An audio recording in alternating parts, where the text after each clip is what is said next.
And we are off. First game today is going to be in the North American Lexicon against Yowika. And I am first. So let's see how it goes.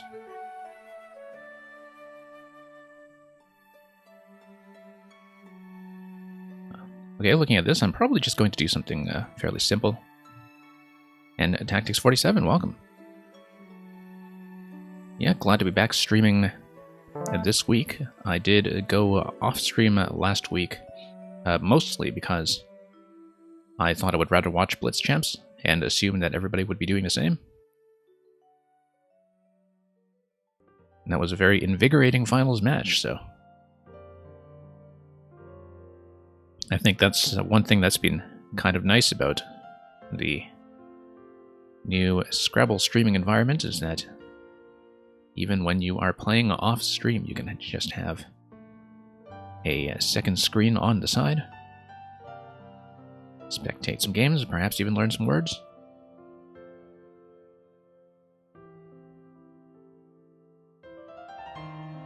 And we'll see what's going to happen here.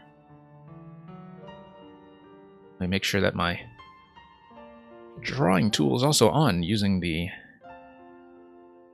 grid feature if I can.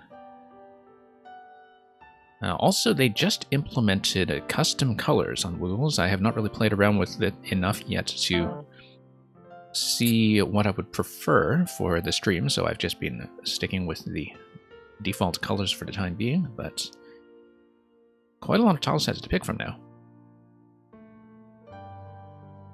Yeah, osmosing words, I guess, is the only way I'm learning it all these days, just given that I haven't really been doing systematic study in quite some time. Now, I think I've looked at enough of the low probability words with 2 eyes to know that I don't have anything here, but also kind of tricky to play out of this. I mean, you know, you can't just do something like this and dangle both the E and the S hook. That might actually be okay. This is definitely something. It's Orpines. So we've got 2 places to go with that. Also going to see if there would be any 8s, of course, that are going to go through at the end here. I actually draw inaccurately enough that maybe I should not be using the box tool, but I think we get the idea. Something along that lane, but failing that, Orpines is going to go down here, or I mean, I could go here with Wino, so the P lands on the double, but it should be a fit. And man, welcome. Man, glad you're enjoying our not entirely officially announced GG emote that we introduced to the stream today. It is, of course, a lovely design by our good friend Lecter Sandvik. And yeah, we had been discussing some concepts to do some kind of GG emote for my subscribers that would be a crossover between Super Mario and Scrabble, and I'm fairly pleased with how that looks. Okay, positionally, yeah, we've got lots of S-hooks to work with here. I mean, obviously this would probably be the last choice, given the O positioning on top of the triple. This would kind of be a second last choice. Ideally, we just go under Wino. Unless I see something through here that would double the N, but I really doubt it, given the position there. There are a couple of 8s that go with this rack, of course. And thank you so much for the Prime subscription, Tactics 47. I really hope I can pick up some of the Scrabble streaming here from time to time, so we give you more options for exercising that, but yeah, hopefully we can start dispensing that as a bit of a regular graphic on some of the other Scrabble streamers while I am offline, so a little bit premature to say GG at the moment, though, but I appreciate the sentiment, nevertheless. and Der Yogurt Hose or Meng. You know one of these words? I assume, of course, that the word you're talking about is pub.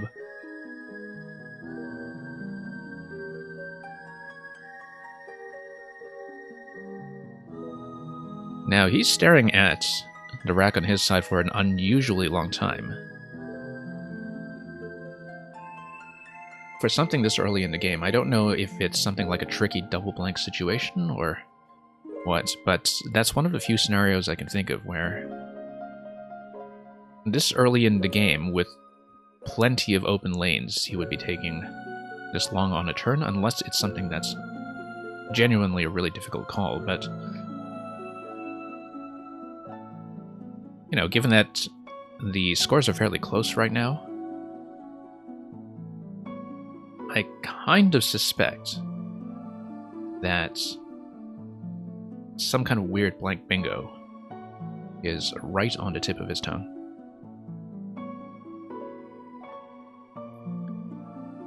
Because were it not for that, I think we would be on turn already, so... Zaire. Okay. So yeah, fairly common tiles along with the Z, so I wonder what was going on there. Naturally, I am looking at whether I have anything that would go through the Z, something like with an IZES ending, but I do not believe so. There almost certainly is something through the A, but I don't know if it's in that position. I'm looking at that alphagram, and I'm pretty sure that there's an 8 with the A. Oh no, it doesn't fit, I don't think. The one I'm thinking of. Because unless I'm thinking of something totally off, this is what I had in mind, but I mean, that's a common enough combination that I should not be too attached to it. Anyway, Orpines should go down, so let's just dump it somewhere. Momentarily Sane, welcome. Yeah, Momentarily Sane, we still have that one stream to go to finish up Champions Road, which will likely be tomorrow.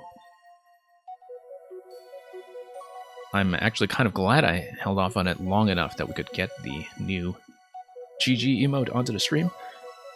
But yeah, the Scrabble program is one of the things I try to run regularly when I am not playing various Nintendo games on the stream. I try to do this about once a week, because that's when I have my regular group of opponents together. But I wasn't able to do it last week, so nice to get back into it after a bit of a break. I feel like I definitely have something here. I was looking through the eye myself, but let's see.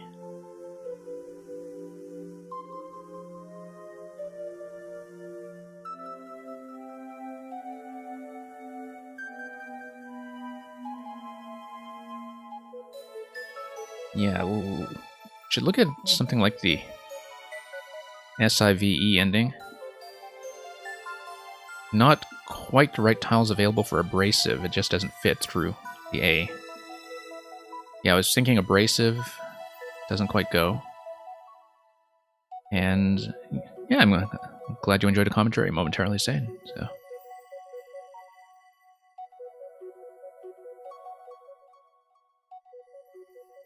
Okay, not quite seeing it. The V is a little bit difficult to work with here, so...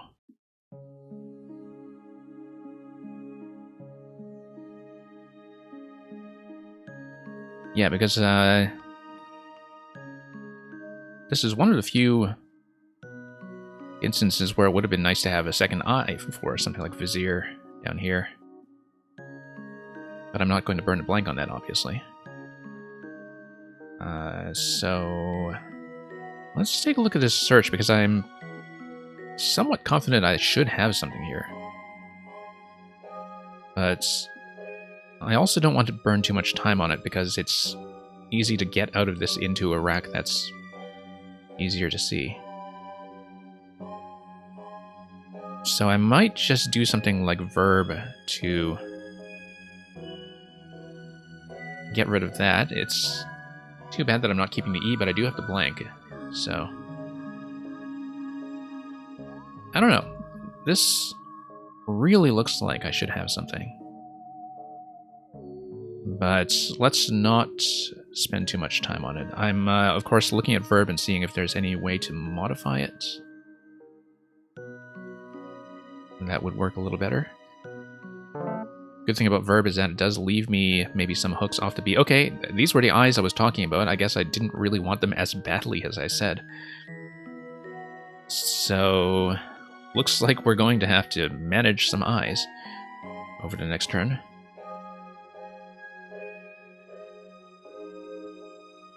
So never mind that, be careful what you wish for.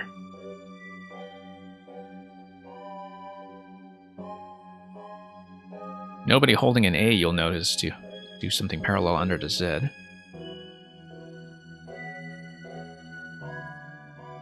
But yeah, I mean, I'm not counting on being able to find something with so many I's, not even with something like an ITIS ending. So I'm actually way behind. Probably because I was underestimating just how hard Chestier hit by hitting both doubles. It hit me for 98 points. And of course the in-between plays have been much stronger for my opponent. So I'm actually in a fair bit of trouble. And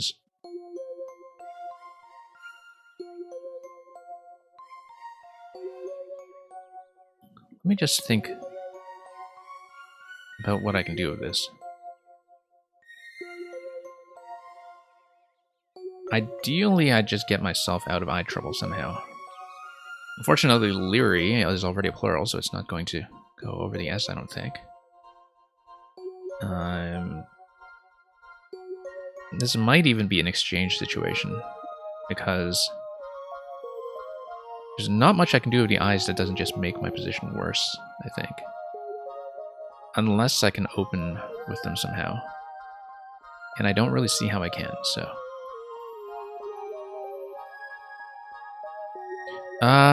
there's this.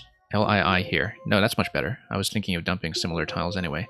The only issue is, of course, Leary I don't think is going to take any hooks there, so it actually cuts off the S hook under wine. We have enough S hooks to work with elsewhere on the board, though, that maybe I shouldn't worry too much about that. Yeah, still in a bit of a bind here, as we can see.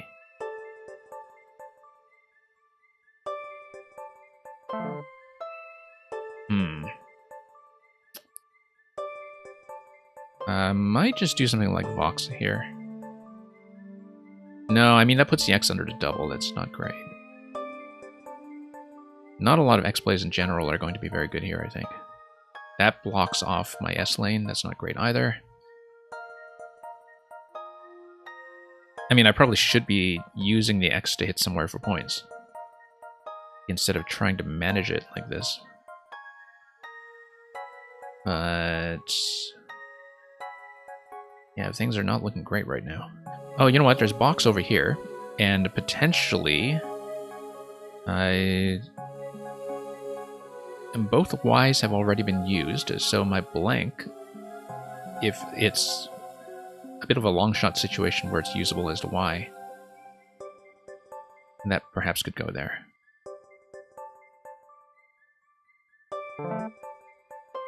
Okay, this should give me something. It's going to give me some things like, you know, Stagier and Aigrettes and all that. It has a 7, which is... I mean, if it's Stagier, it would go here. 7s will also go here. Of course, you can also look at ST endings if you don't want to dangle a tile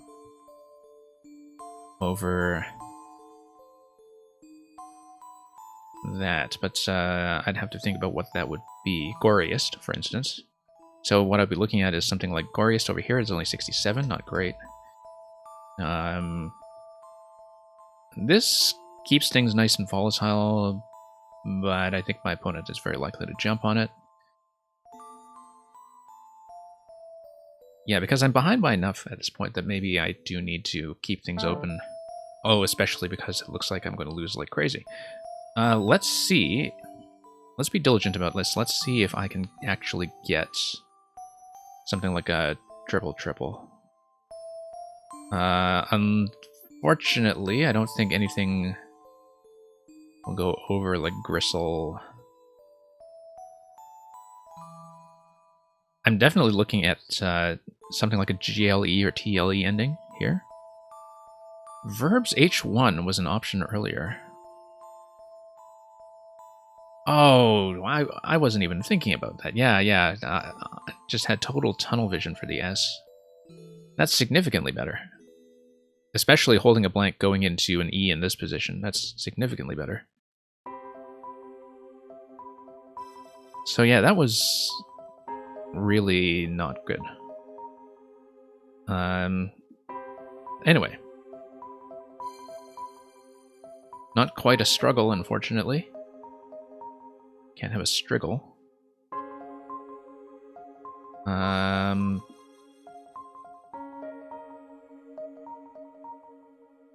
Yeah, just still looking at this to see if we can do anything, because that's my best comeback opportunity, and I do think I should take the time to search. And failing that, we'll probably just take the triple with something like, you know, Gristles or something. Just for points, unless I can squeeze out a few extra points with a G on a double. Yep, this is one of the few situations where we really could do it a struggle right now. It's funny because looking at the Y spot here with the blank, I'm so close to something like Gyrates or something that actually would use it as a Y in a position that works. So, fortunately, I don't think I would have something that actually works there with that idea.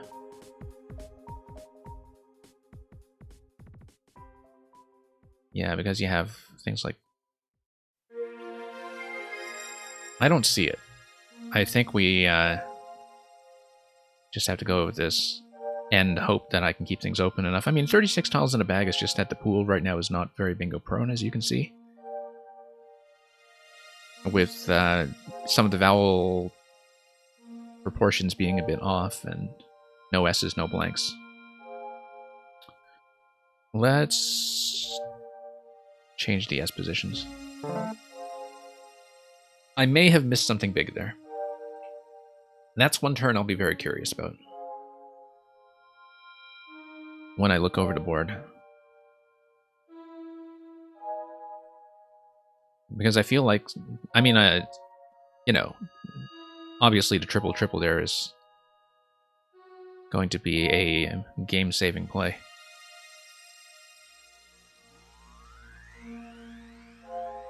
I almost wonder if I should have played the bingo elsewhere, like played Stagia or something here for fewer points just to keep multiple lanes open. I don't know if the theory behind that is sound. It might not be. This looks pretty... certainly like Tav. I have to undouble some of this stuff. Let me just be diligent about this for a moment. Yeah, this is locking down pretty quickly now, actually. With no S's available, you would be looking mostly at the E hook on buy. We do have some E's, of course, but... you know, bingos beginning with E, not really as easy as you might think they are. What do we have here? Joe for 28, okay.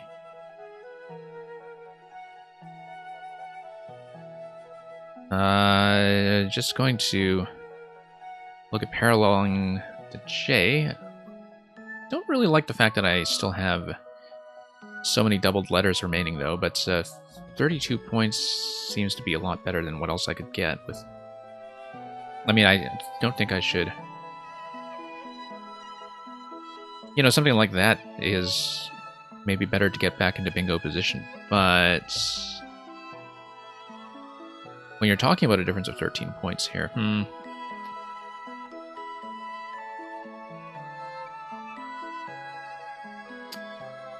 I mean, you can also undouble like that.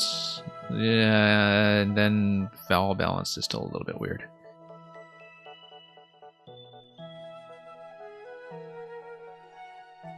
This might be unsound. I feel like my value maybe ode is better there, but...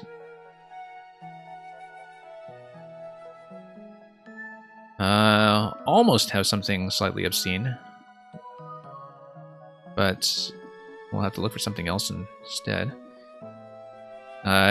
Interestingly enough, we can still extend up here with something like latex for all of your typesetting needs.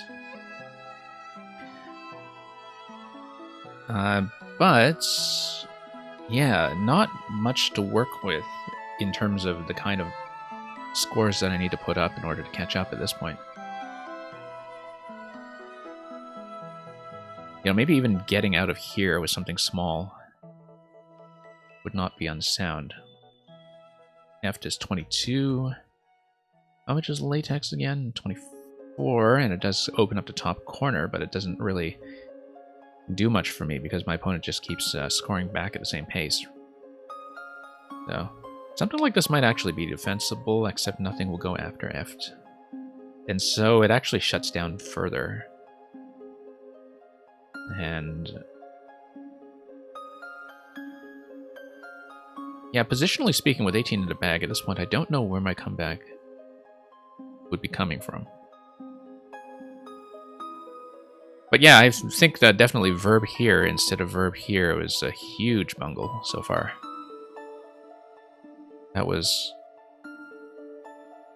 probably one of the more costly mistakes so far.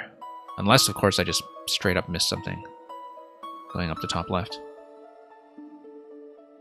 So.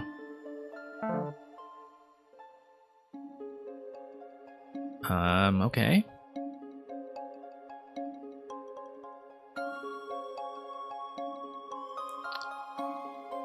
Definitely still looking at this to see if maybe something would fit, but not with what I have, I don't believe.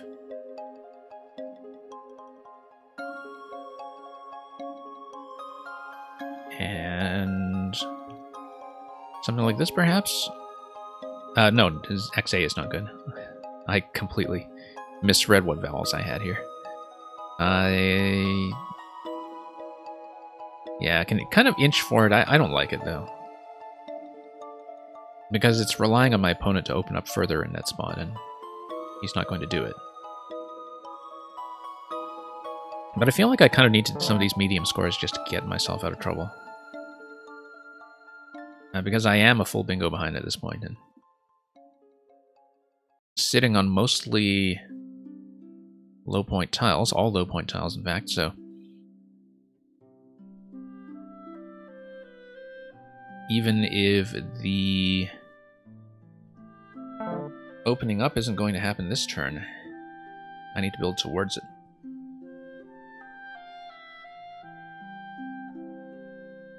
Yeah, so close to something.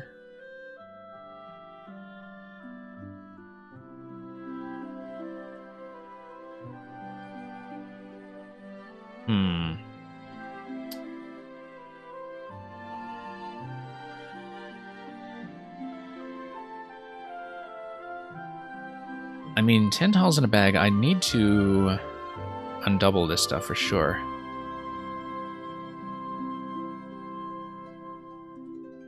Maybe keep this open and maybe open down.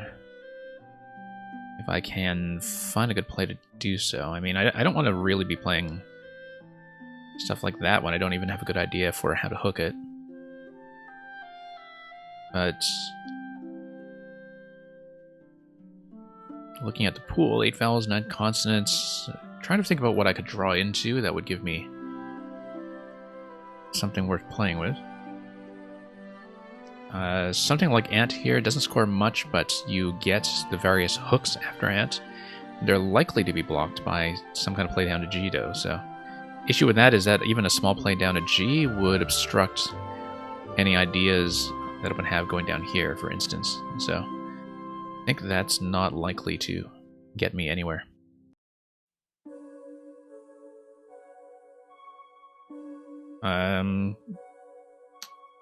Could just continue to play around here. Paxman, welcome.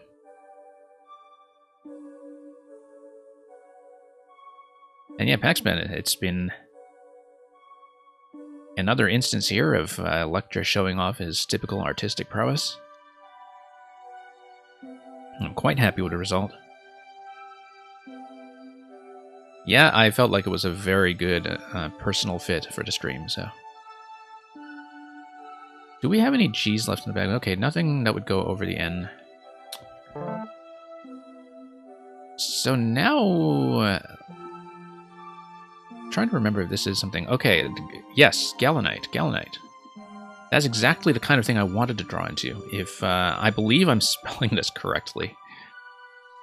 No S to worry about. I feel like he's not going to leave that open, though, because this is the obvious place to score. And that's also the obvious lane, right? I think there's no chance he leaves that open for me. Especially when he's got some scoring tiles available, but... Sometimes you have to make guesses like this. Yeah, I thought, no chance, no chance. I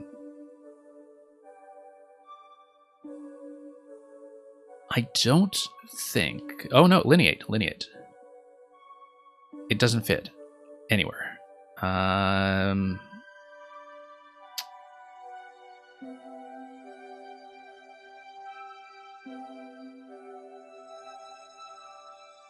Interestingly enough,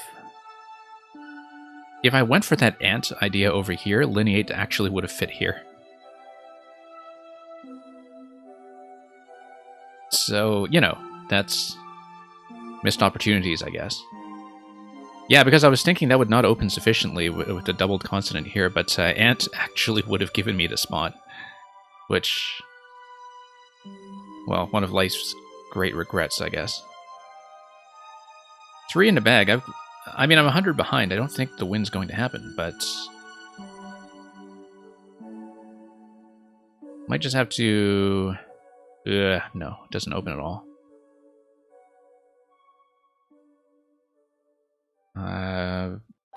Thinking about what I can do that would give me a hook.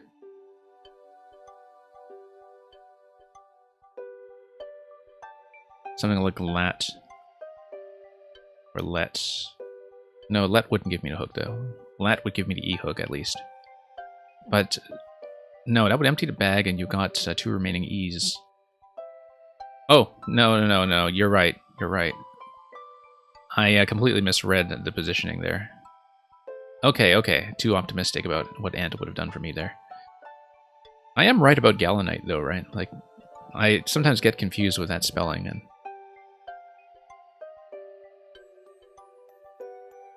Yeah, I don't think this game is happening, but... Let's just take the loss, and wow, look at that draw. Look at that draw.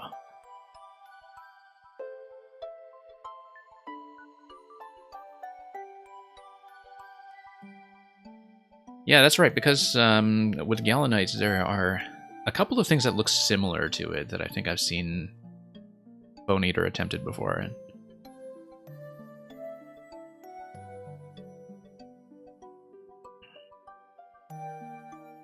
but yeah, I mean, I got kind of trapped here. I think maybe, in retrospect, Leary here was not as good as a dump just because of the way it locks off this corner.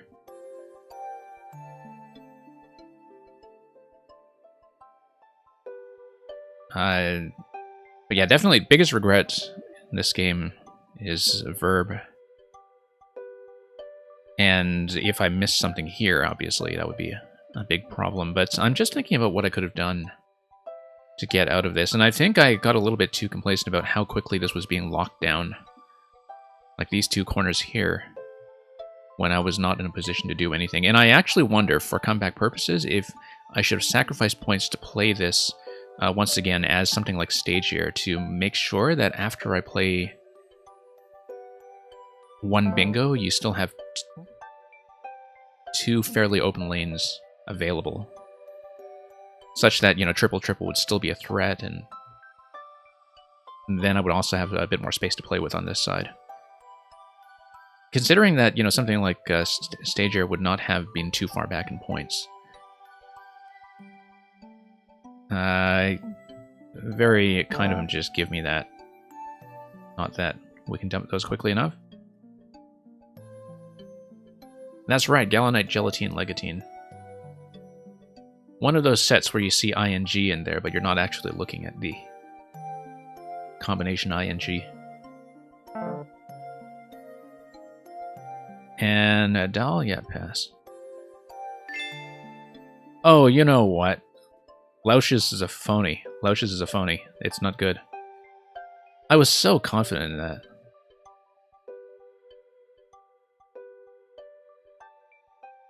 What am I thinking of then? Unless it's something that's Collins, but I wouldn't have encountered that from study, so... No, it's just not good. Like, I don't know why... I don't know why I didn't even think to question that.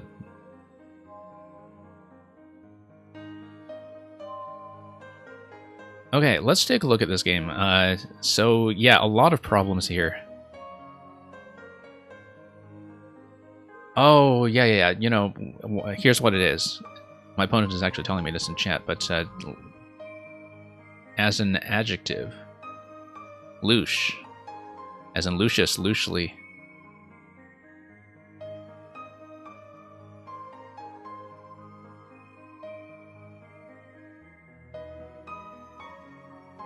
Yeah, Lucius, Lucius, loosely, so.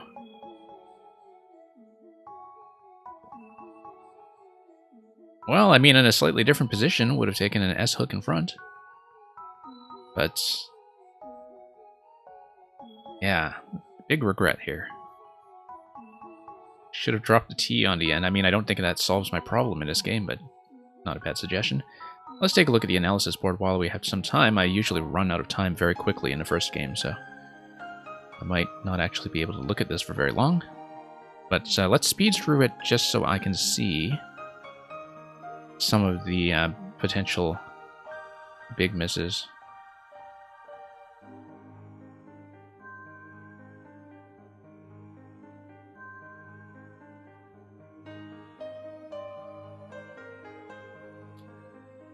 And yeah, burp is slightly preferable to pub, but it's very infinitesimal. I think pub is fine. Oh wow, look at all these options here. Anywise. Hard one to see. Anywise, in any way. And what did he go with? He went with Waney. No bingos here, as I correctly intuited. In-buy would have been okay, actually. Although it does close off a lot. I don't think I would have wanted to do that positionally because I wanted the S lane to remain open on pubs. Realize. Did he really miss realize? Wow, okay. No wonder he was looking at that for so long. He must have been just barely overlooking it. Because he's definitely strong enough as a player that either he looked at it or he didn't want to dangle the hook. I can just ask him.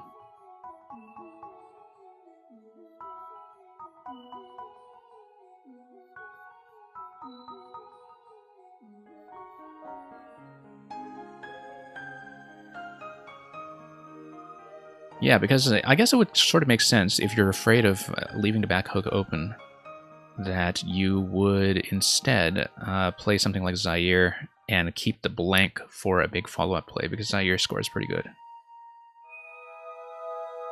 as the second place play. In fact, you can see just from the way the evaluator is valuing the blank, which is sometimes overshooting a bit, I think. Equity-wise, it likes keeping the blank so much that playing Zaire... it's only kind of reading that as a 9-point equity difference, as you can see. So...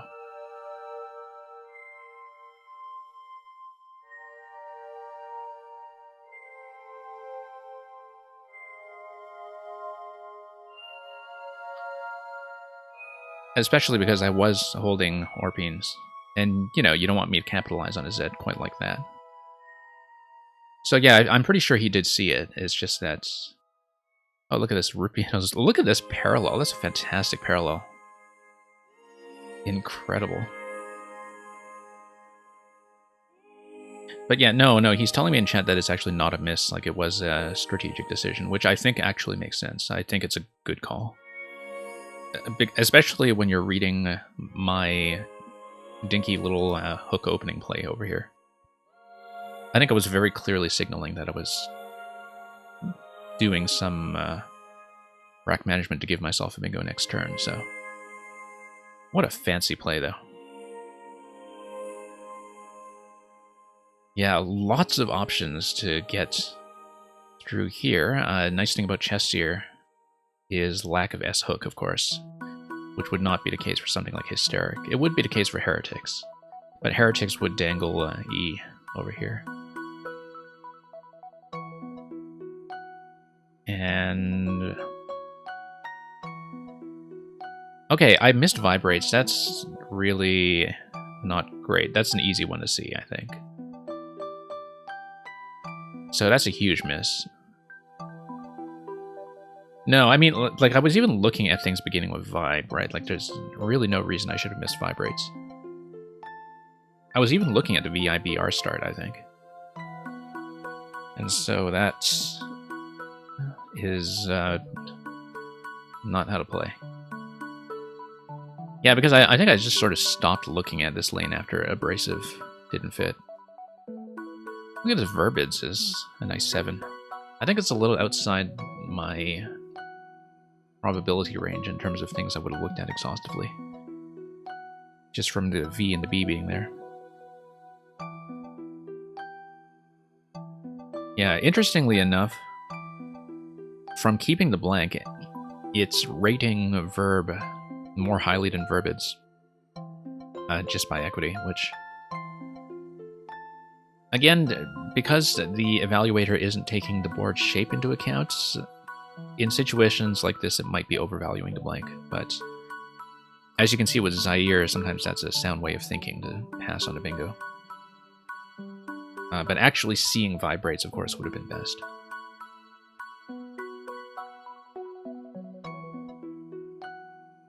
Oh, that's a much better spot for Leary because of the E-hook.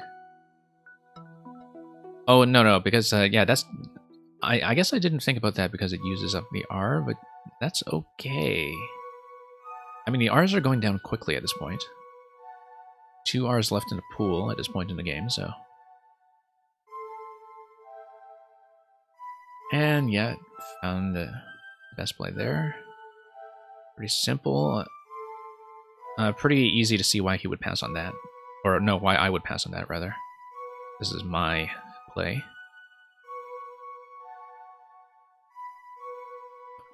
And Box is marginally kind of a second choice, and I think positionally it's stronger.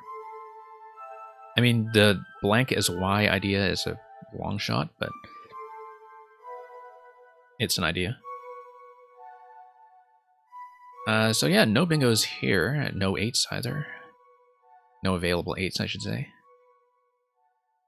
Shul is the kind of thing that you also rarely see because it's a pure 4 that uses the S.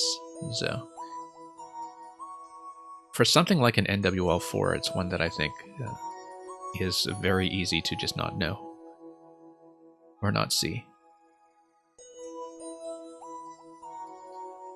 Okay, so no triple triples. I guess I could have looked harder for something that would fit G in that spot, but I didn't feel like obstructing this was making much of a difference because it's not very likely that I'm finding an 8 that has the W in one of the last 2 positions, so think I was happy to just not burn time on this. But again, positionally speaking, I really do wonder if... Yeah, you know, having gone for something like that to open up the second lane for a similar score would have been a better idea. Because at this point, like, if I'm not going to triple-triple, I do need 2 bingos.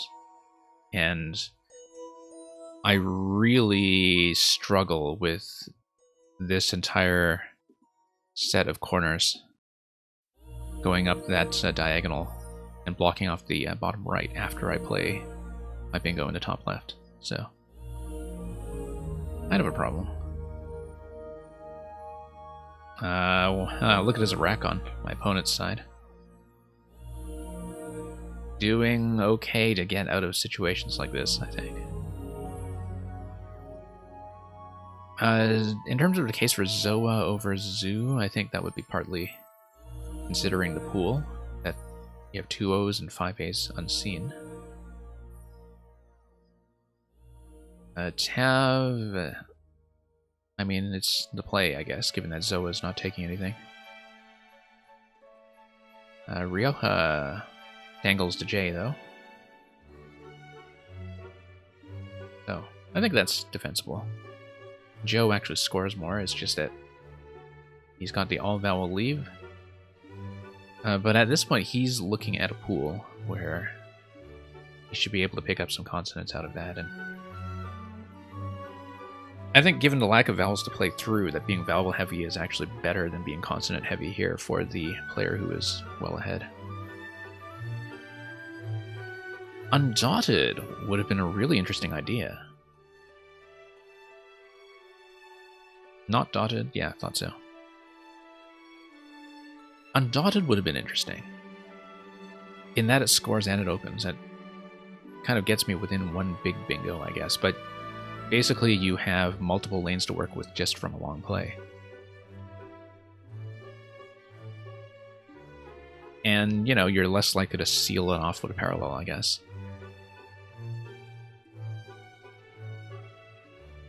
Detoxed. I was looking at the X, I wonder why I didn't consider that. Didn't look carefully enough, I think.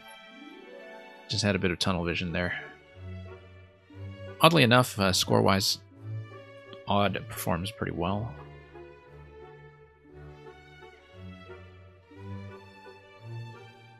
A Fur. Okay. Yeah, I mean, at this point, you know, you're going to have vowel-heavy leaves. Regardless. I can see why he wouldn't want to dangle the R on top of that, though. F'd, the engine actually likes, but positionally, I think it doesn't really... It still feels like it's an additional step away from a win. Or away from a bingo lane that would actually get up. So...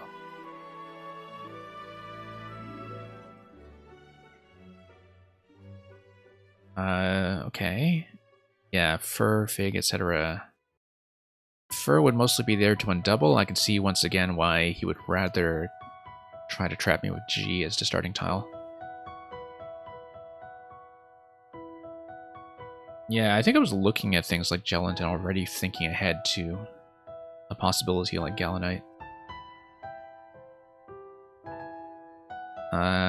I mean, Evaluator isn't going to tell me too much here because this is very much a positional turn in terms of thinking about what I can do to open up more than one lane, perhaps, or... I mean, if I was looking ahead to having something like Galanite available, I probably should have just done small play that would open up down here.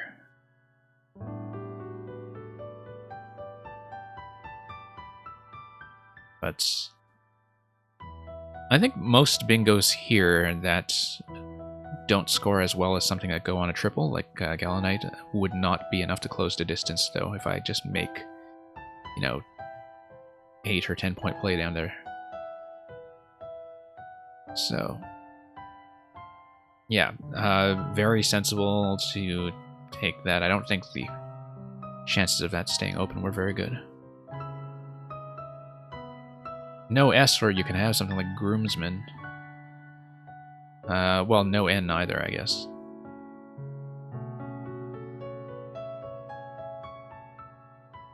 Once again, I think the engine here is just massively overvaluing the leave without regard to the position, because it's not considering position. So obviously fishing E off Joe would not be the play. Because, you know, where do you even play after that, right? Like, that's obviously not going to be it. I think this is a lost position at this point.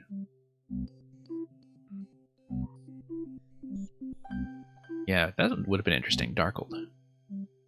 To become dark.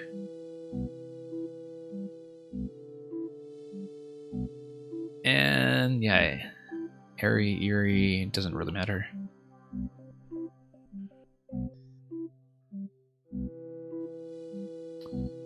Yeah, that's pretty much it for this one. So, pretty hefty loss there by 104 points. And from the post-mortem, I think it's fairly clear what's going on here. That's... yeah, I mean, you know, missing vibrates, not challenging louches, not knowing that it was bad in the first place. A lot of bad calls like that. And yeah, in the end, I got trapped.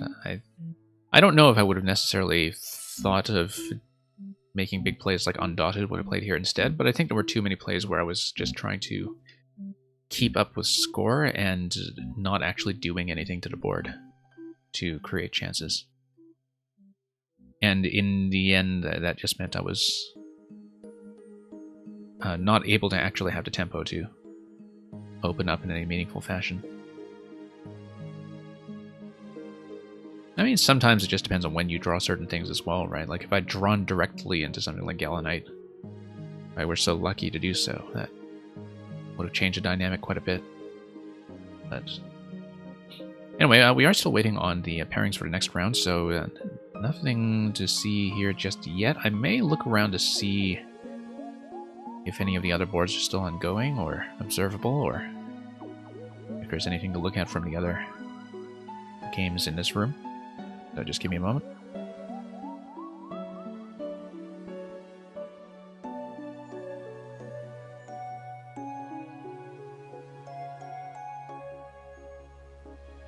So yeah, no active games right now. I think they're just finalizing the pairings, so...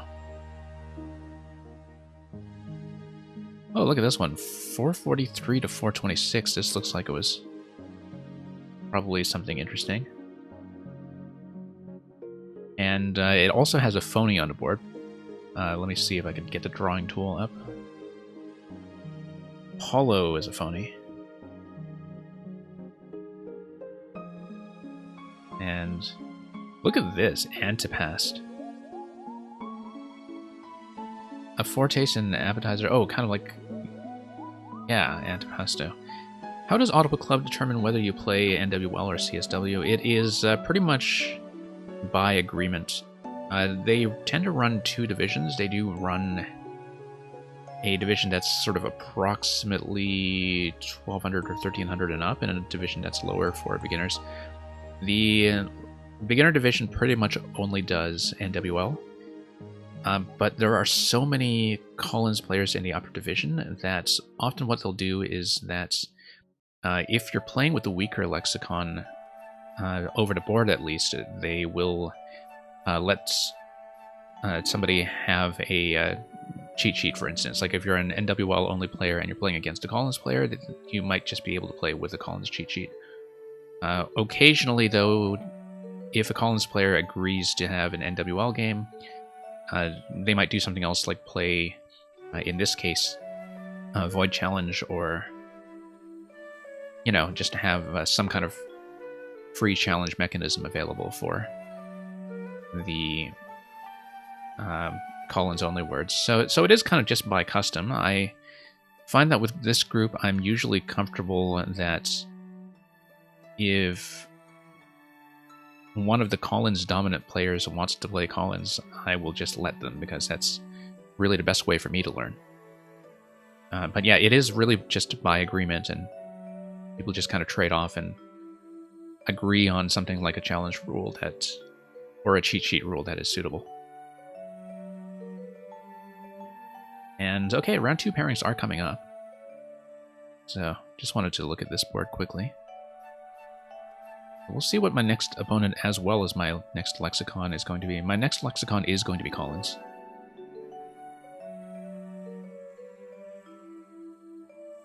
So let's get this swapped over.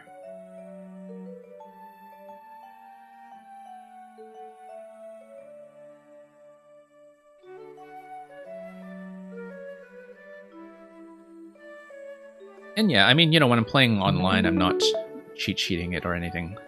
But definitely I kind of needed that as a crutch when I was first trying to learn it.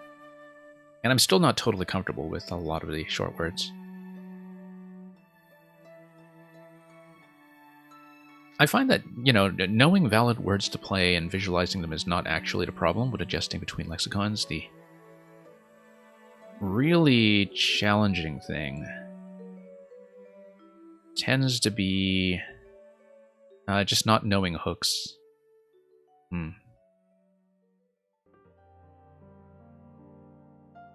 I don't know if I want to keep both the I and the U. I might just even just dump something like that.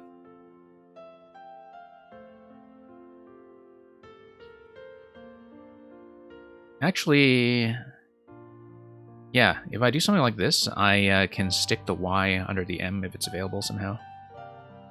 Let's just do it. And then maybe there will be something like glittery that's available. Who knows? Or no, not literary, but I'm going to look at something like the ITY ending as well.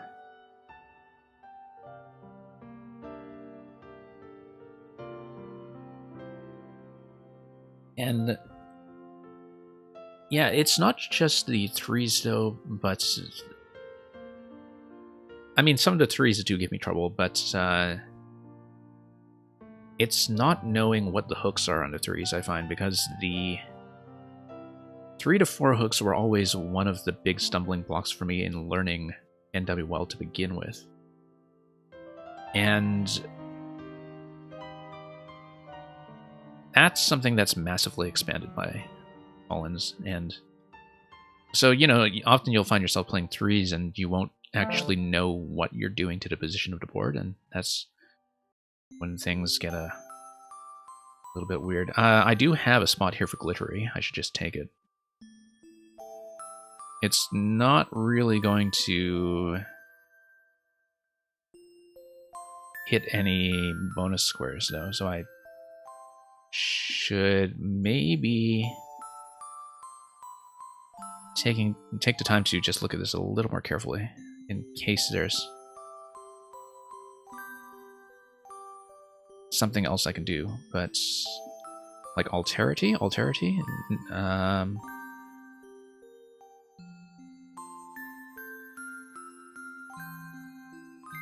I think alterity is good, but it might just be an academic thing, I don't know. It puts the A in a pretty rough position, though, so let me check glittery first, because... Oh, well, I mean, that puts the I in a pretty rough position. I don't know how much I should be worried about that stuff. Let's go alterity. I think it's good. I mean, I know what I think it means.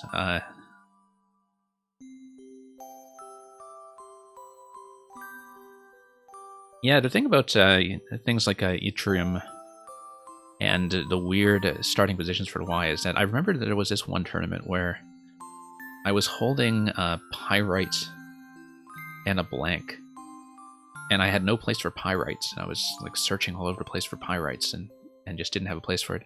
And it never occurred to me that I could have designated the blank as an E for Yperite, like Yperite. And Yeah, I kind of thought that the doubled U as opposed to a double U on the first track was going to kill most bingo ideas, because I was sort of thinking of things like Yamir as well, for instance. But yeah, I definitely had this very memorable miss of Ypirite, so I'll just never forget now that Pyrite is something that can transform into that with one tile.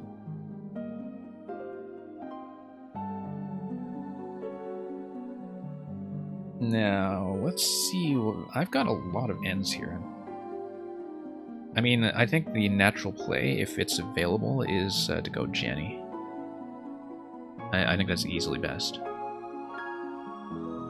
But I don't really expect that this is staying open. And if I play something like Jot, I'm in big trouble in the next turn. Although, I mean, I guess there's NY and Collins, so maybe it's not that bad.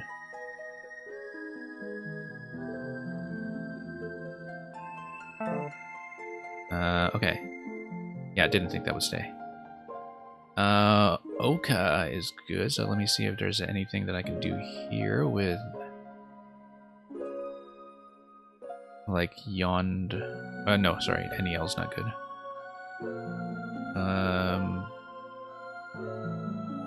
I don't have enough vowels to work with. But I could do something like Jin and leave myself to D-hook.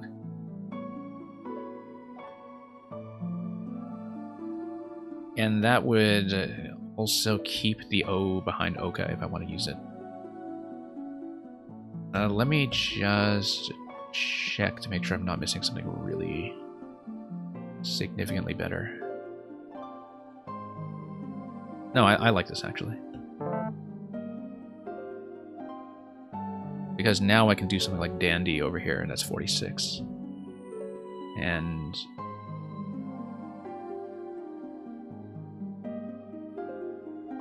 yeah, that's not too bad. And then over here, I think I've got something like, you know, Dopa, and I believe PEL is good in Collins.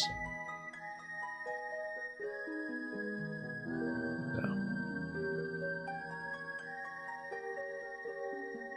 Yeah, I think when you get into lower probability anyway, that very often you're learning words from mistakes or memorable situations in games where you miss something big.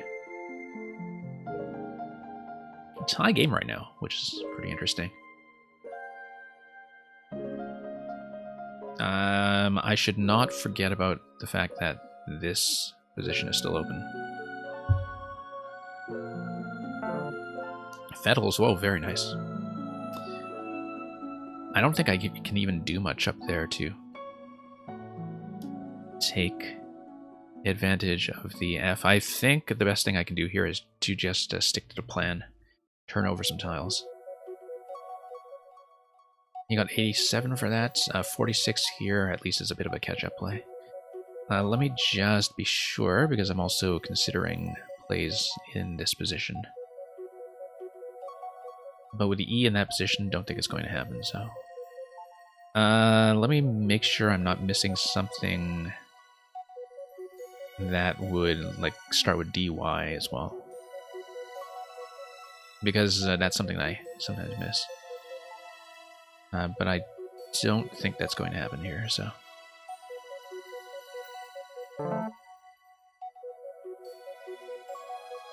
unfortunately, not quite the tiles for something like, I don't know, focaccia or something. And I am counting. Yeah, focaccia, I believe.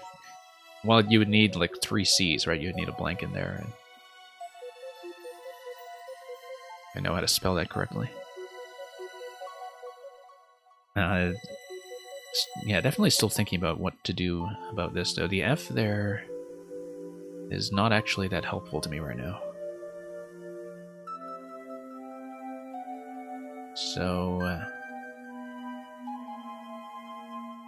yeah, this rack... maybe something can go up here. I believe ME actually does take O in front in Collins.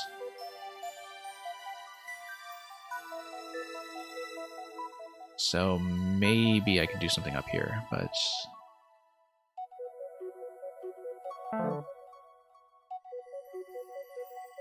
And obviously a K over here also killed a lot of the original ideas I had for going down here over the O. Fortunately. Doing something that's kind of like vowel heavy, like Opa or Oba. I think Oba is better. I think C and P are going to work a little bit better than C and B. I mean, they clash anyway, but I feel like P is going to be a less clunky consonant. It's like, are we going with a soft bilabial or a hard bilabial? And I think we'll go with this one. Does mean I don't have lanes to work with here anymore, at least not very good ones. But... ooh. Okay, no, not too bad. I'm looking at this and thinking... S in that position actually really kills a lot of stuff, but H goes under S, so if I can do something that goes like consonant E...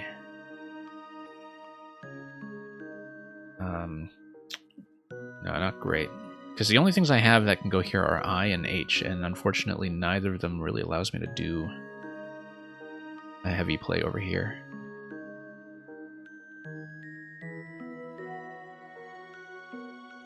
So, something like this could be good though, maybe.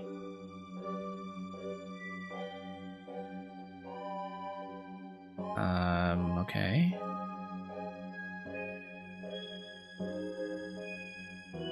Because let's say we go something like cheaps. Like if you cheap out on something. I mean, IF is not going to be too great here. I don't like how the corner actually closes off the board, like corner junctions tend to do. But it does score. Let me see if I remember how to spell chief. Like chief 32, that might be better.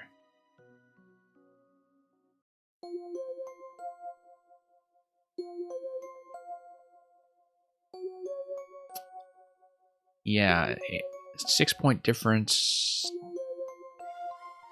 I don't know, that also kills stuff though. That actually kills more lanes, arguably.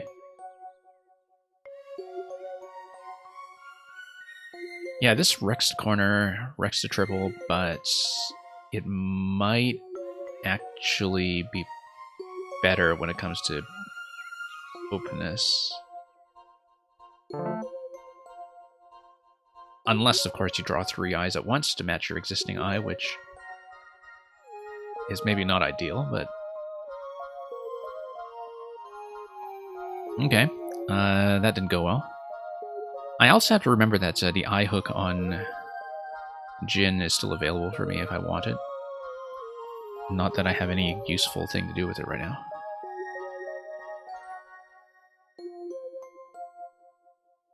Yeah, definitely trying to see what I can do. Dumping 2 A's there, wow. Well, I mean, at least he's not scoring. But I feel like this turn has to be a dump.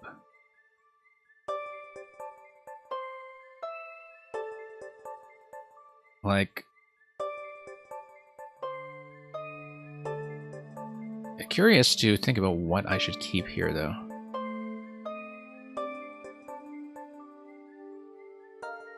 Because I'm thinking of keeping like either ZO or ZI. Not that many tiles in the bag, actually. We're through a lot of this already. Do I want the F or anything in particular? Not really. I don't know. Keeping an I for this idea might be okay. I don't know if it's actually that useful, given that short words starting with I aren't really that numerous. One advantage of I is that it will still go in front of, or rather behind the A. So, let's see what I can do with this. Oh, you know what? Zell's is actually good. But I don't want to leave myself with 4 eyes, right? Like, do I want to play this and grab that location before he gets to it, but then still be stuck next turn, or do I want to change now? That's the question I'm thinking. But that's definitely a strong incentive to keep O if I am dumping.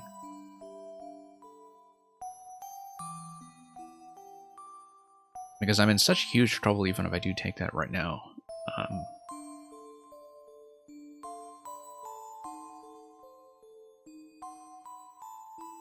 Because, like, could it be possible at all that scoring now and then almost certainly having to exchange next turn would be worth it? Let's do it. Let's do it. It's a terrible idea, but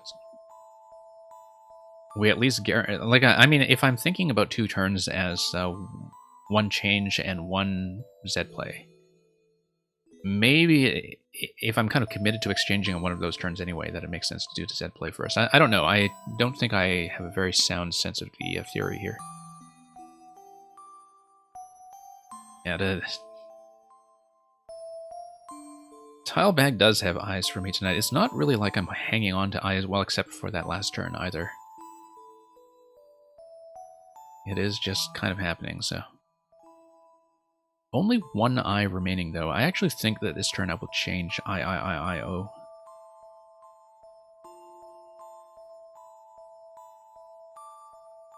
Unless the O is particularly useful.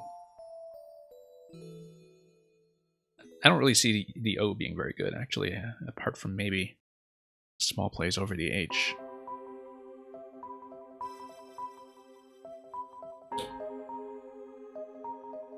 You see, the thing is, he doesn't know that I'm holding 5 eyes. It actually looks like I'm, you know, reasonably close to chasing him. But of course I know that I'm pretty much an additional turn behind, just from being effectively forced to exchange out of this one. Interesting point to look at after the game. Exchange 6, keeping Z. And that's true, given that most vowels will work.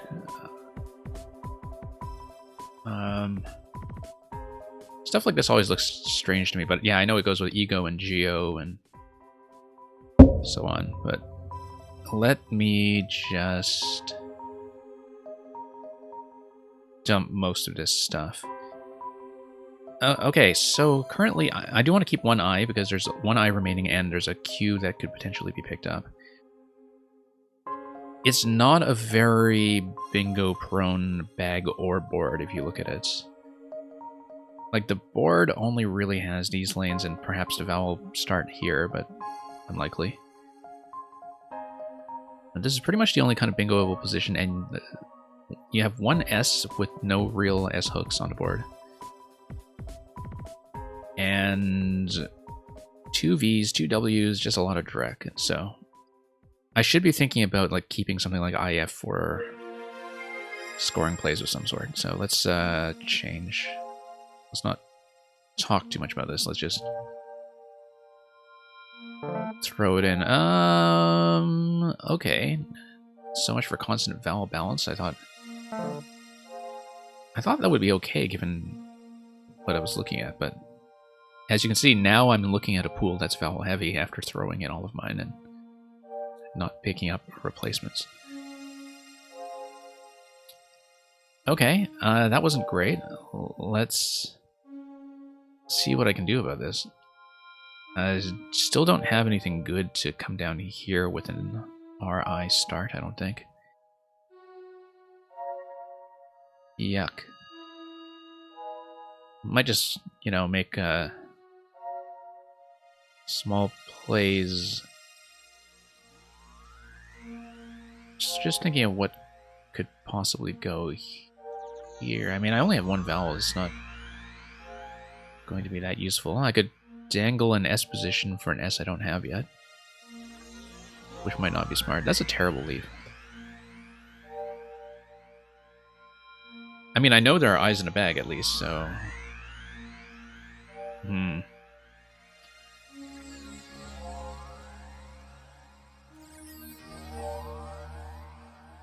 I mean, could also potentially just try to head down or...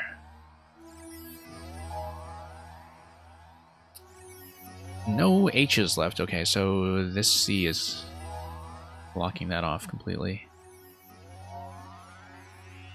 I was looking at a WH over here, but no O to go with that. Let's see what I can do here. No place to play something like CWM either. Yeah, this is not great. Trying to look at, say, anything that would come over here.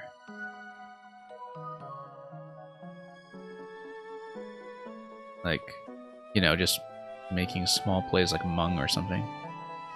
Too small to play, though. It doesn't really improve my position at all.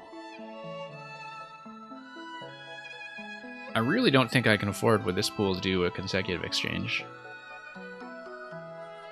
But I'm so far behind at this point that like I actually do need to score somehow. And I don't know where that's going to happen. Let's think about this. Yeah.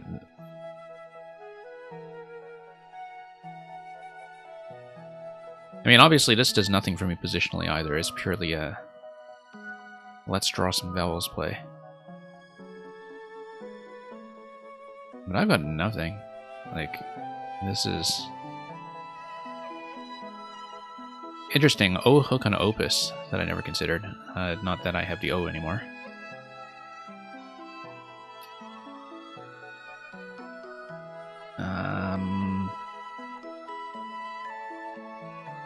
Yeah, I don't really see many options here.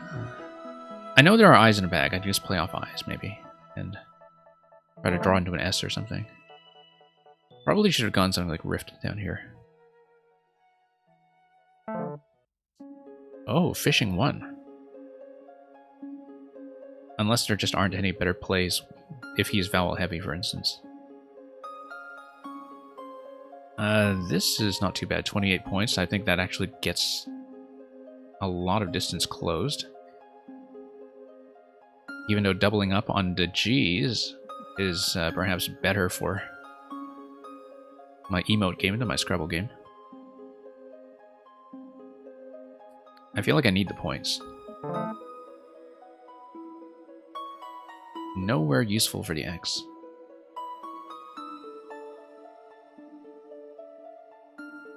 I was looking at this as the X spot, but we don't have anything to use with it right now. So... and he's still playing off single vowels. I don't know what he thinks he's drawing for, but I guess... I don't know if it's a bingo fish or if there's just a really awkward vowel-heavy rack that he's trying to score through, or what's going on here. If it were something like a vowel-heavy rack, though, I think he would have played things like 2 tiles off here. I think he actually is fishing.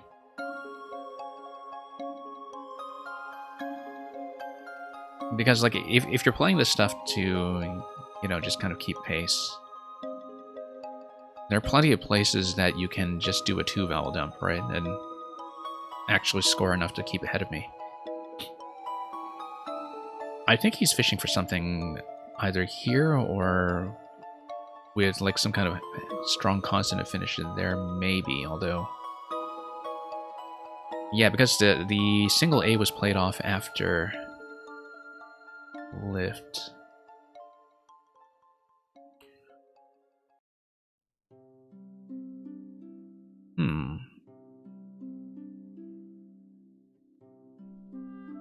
Almost thinking that I should be doing...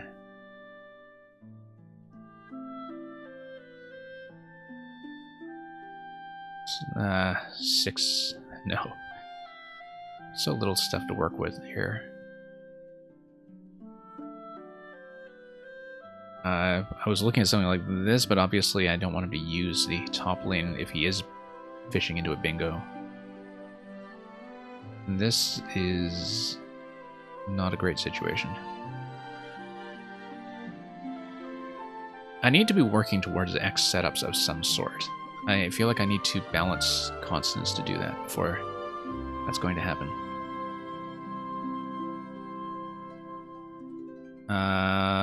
So looking at plays over here, perhaps. But I don't actually see one.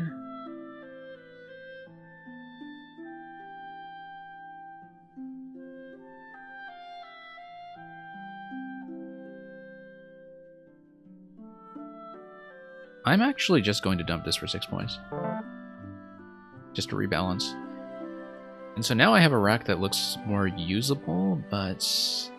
You know, if I want to do like Oxen somewhere or something like... That's valid in both lexicons, I think. But basically, I'm behind by about 40. A big X-play would get me over the line. The remaining S is extremely powerful right now because I made it so. And so turning over to try to go for the S is not a bad idea either.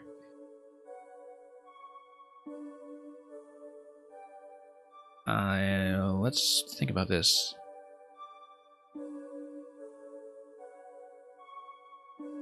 I'm still thinking about whether Puss actually takes any additional hooks other than S. You know, this was a lane I didn't consider enough, is if he was thinking of something like starting S on Puss.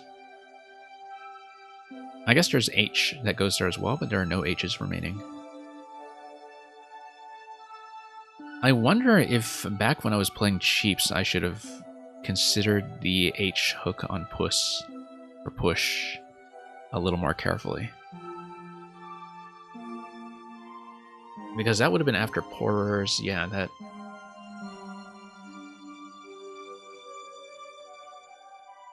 I mean, I don't think I had anything, but maybe I should have looked at it.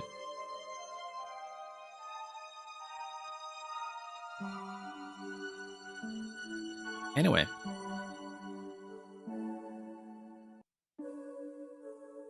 Something like Oxen is actually not too bad, because I'm keeping the M. The M with a whole bunch of vowel draws would actually fit in front of the U very well in a way that my opponent can't really deal with. Of course, he's fishing one tile at a time, and so that kind of tells me maybe I shouldn't be dangling giant S hook in the middle of nowhere in case he has like Aranos or something.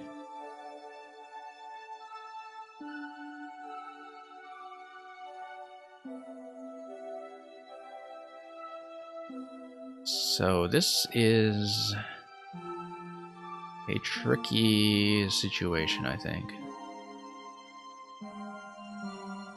Because if you're looking at the pool, you know, it's entirely possible that he's thinking that he'll draw into like Aneroid or Aranos or something like that. I mean, is vowel heavy enough that a bingo starting with a vowel is actually decently likely? But I've got to get out of this situation. And fishing one at a time, like on a board with no S hooks, should I be thinking about him as likely to have an S? Because, like, can I tell anything either way about whether he's holding an S in a situation where he has no S hooks anyway? Or had no S hooks after a Puss was gone? Because the main risk of opening up with something like Oxen is that S would go on the N. I think this word is good anyway.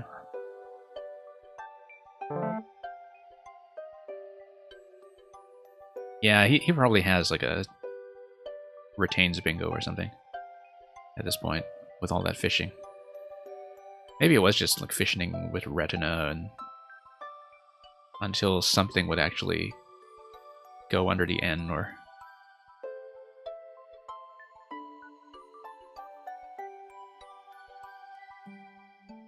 So close to something like receive.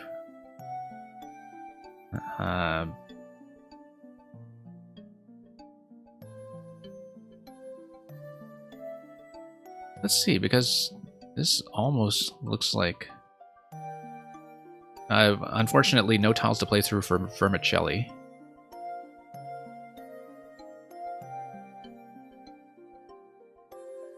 But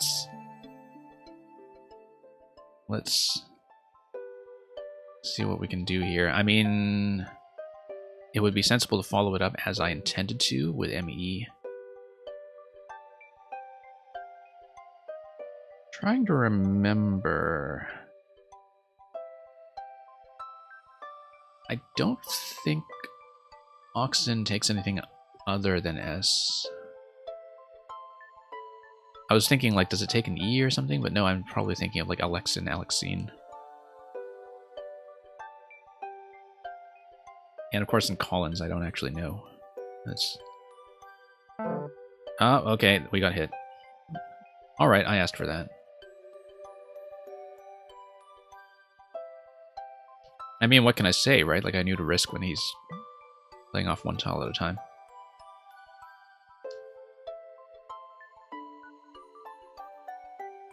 Fluffy Utters, yeah, a lot of people do ask that. How do I feel about playing games like Scrabble in an online environment? Sorry, I'm a little low on time. Let me finish out this game and then I will answer that. That is a very good question. I do need to get out of this situation here, though. 33 here. Yeah, because otherwise he'll take it with the B and a W or something like that.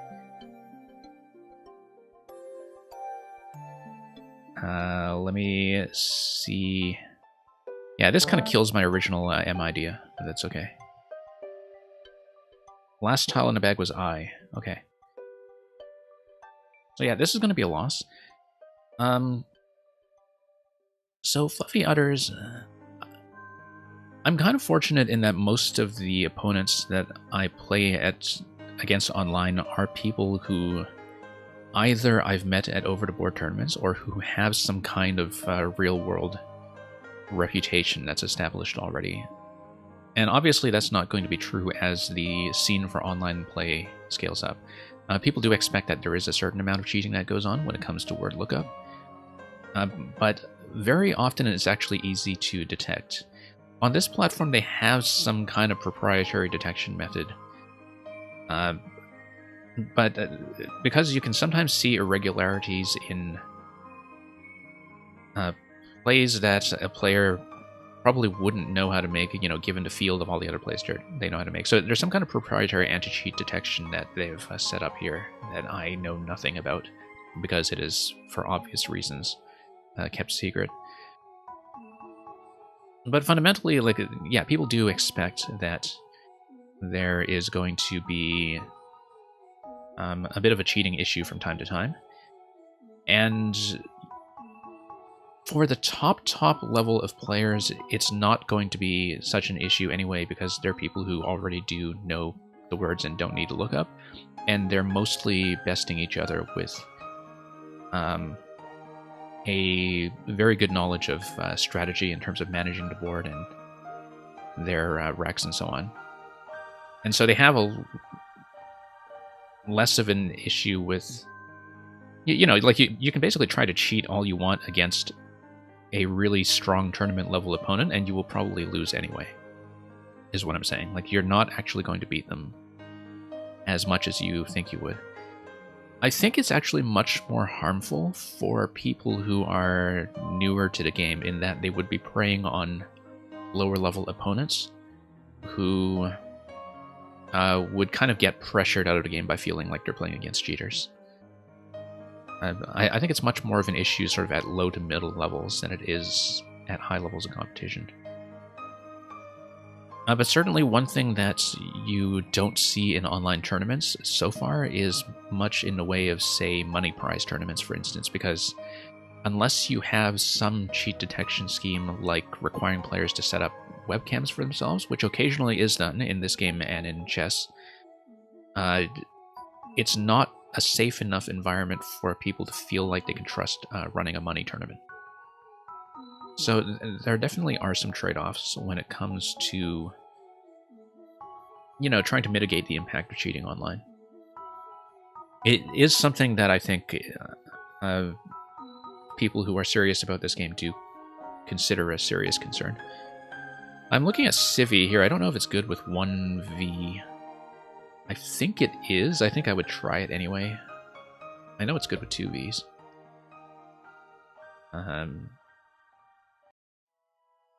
So yeah, hopefully that was a somewhat informative response. But yeah, I don't worry about it too much because I tend to have a lot of arranged games with opponents that are known to me in some way.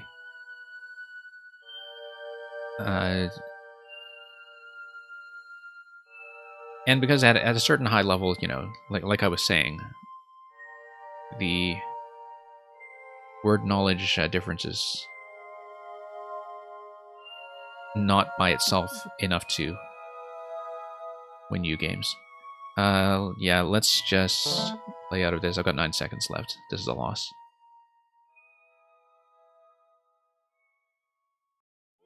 Yeah, Fluffy Udders, it's very true that even with higher level players, they can get into potential situations where they're sort of unsure about something, and then, you know, there would be a risk that they would cheat just to look up some kind of confirmation of something that they would be unsure of. But again, that's why I said it's why people simply don't run things like money tournaments like they would in real life. Or they would try various cheat detection schemes like requiring video.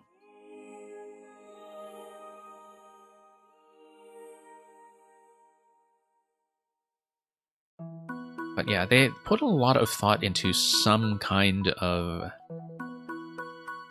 cheat detection on this platform, on Woogles, that does have human review by people who are top-level tournament players.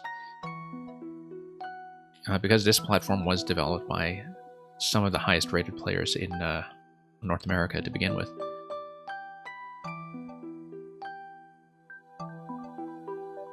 But yeah, very often you can kind of see what cheating behavior looks like, but I know what you mean about the edge cases where people just use it for that extra little boost. That might be very hard to enforce.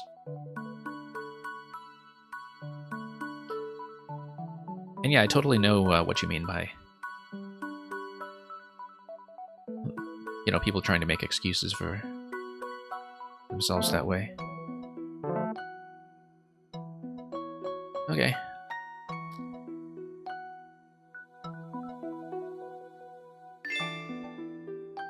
Oh, this is not good. Helo is not good. Helo is good, of course, and Halo.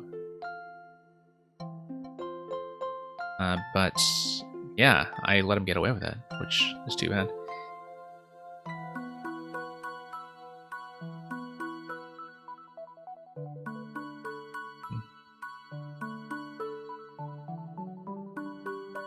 So yeah, I kind of got caught out on that play there.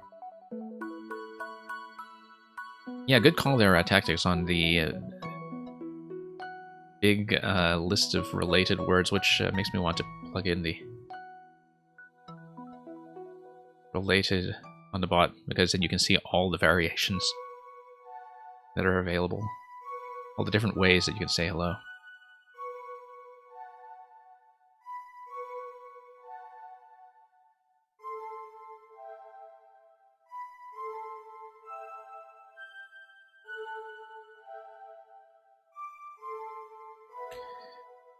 And yeah, I think he actually was thinking of the double L variation there. And yeah, Fluffy Udders, that's what I'm saying, is that at the end of the game, what you can't quite see, because I don't have the chat screen open, is that the game does report the plays that are invalid, and I accidentally let my opponent play an invalid word that I failed to challenge, and so Helo was that word. It's the only thing on the board that is invalid, though. Nothing else was a problem. So, and Tactics, yeah, as I suspected, Oxen only takes the S hook there. Anyway, Let's take a look quickly if I have time before the next pairings.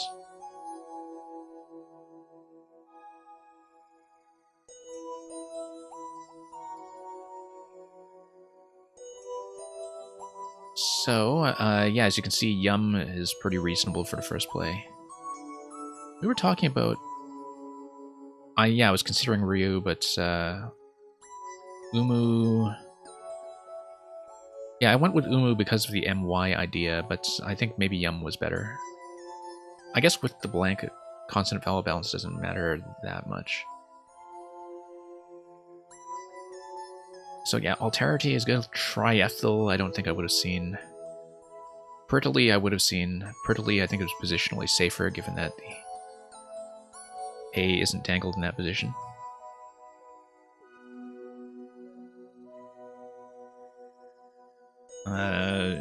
Yeah, triethyl. Look at this trimethyl going through the ME. That would have been extremely fancy.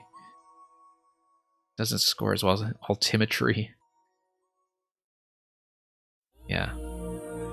I haven't made a habit of looking for 9s through things like ME, especially when they're not really in a scoring position, so... Lots of options here, but I'm glad I found something that is one of the highest scoring ones, even if it is in an unsafe position. And yeah, Leek and Deek. Yeah, having a choice of 9s is always nice. I guess dumping that is not a bad idea. Now, I know Jin by itself does not take the Y in NWL. I actually wasn't sure about that in Collins. No, I didn't think so. Yeah, because that's one of those where there's Janny and Jenny and all that stuff. But I deliberately was going for the D hook, so... Petals, good find there, great placement. Easily best.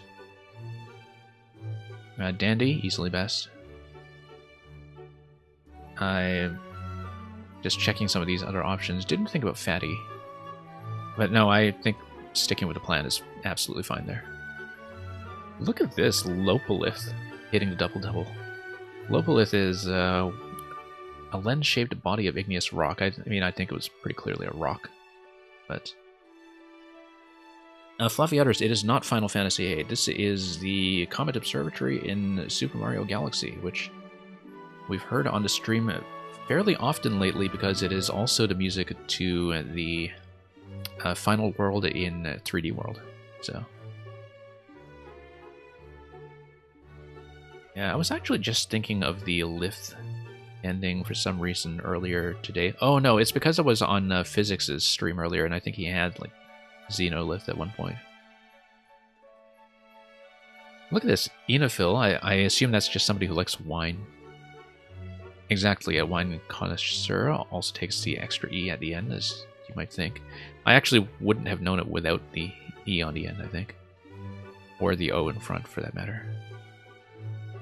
But it's a really nice set there, actually. Exactly, the Xenolift game. That's I think we might have seen the same thing. I was sort of lurking there earlier. Let me check this to see if there are any other variants we should know about. Yeah. I mean, you know, my opponents here are available this session, so I don't have that much flexibility in terms of time, but it does seem like we have a bit of an embarrassment of riches when it comes to Scrabble streaming on this day in particular. So, always nice to have some people drop by here for some slightly lower level play. So yeah, that was just a bungle on my part. Look at this nice fit here. That's actually really nice. A little bit heavy on the vowels coming out of the leaf, but I'm behind by enough at that point that I might not be thinking in bingo mode anyway. Uproars would have been a good fit there. Prosumers. Really nice 9 here.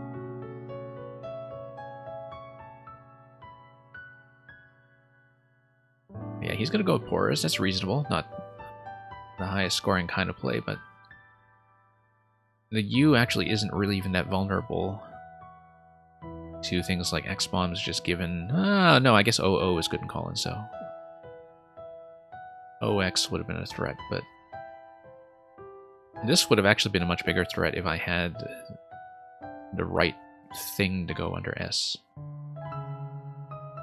And so yeah, look at Chiefs. I should have considered Chiefs there, given that I actually did consider Chief going down here.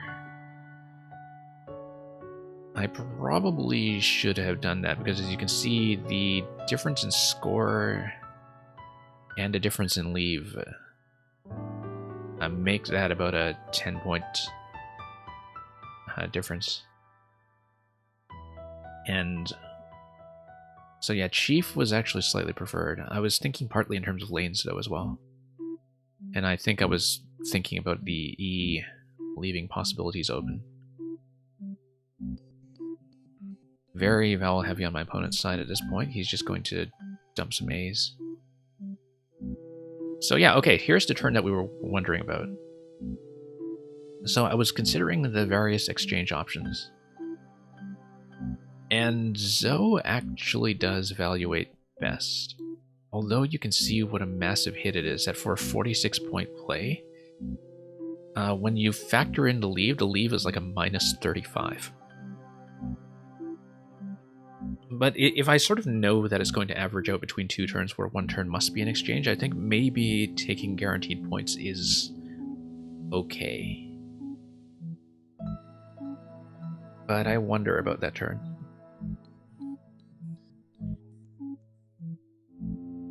But, I mean, I would not have wanted to exchange off Zed, obviously. I would not have considered doing so, and so I probably would have been drawing into a scoring play anyway, rather than a bingo play, right? So I think I sort of thought about those two turns as interchangeable in terms of order, and that it's maybe better to grab the opportunity while it still exists. I don't know if that's an okay way of thinking, because it's very rare that I would actually try to play out of a situation like this and stick myself with 4 eyes.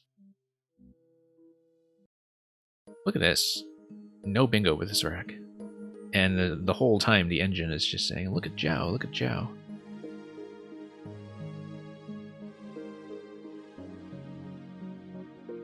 But yeah, you can see why the small plays start coming from my opponent. It's recommending exchange 6 or exchange 7.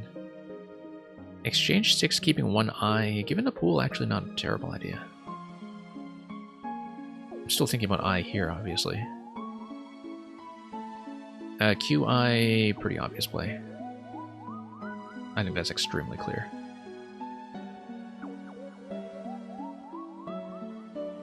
Look at this. This is kind of a nice fit. I was looking at Mung here anyway. What I wasn't doing was looking at plays through here and the eye hook at the same time. I don't know if I would have known to put the C on the end, though, although, interestingly enough, it would have been an interesting sequence where you put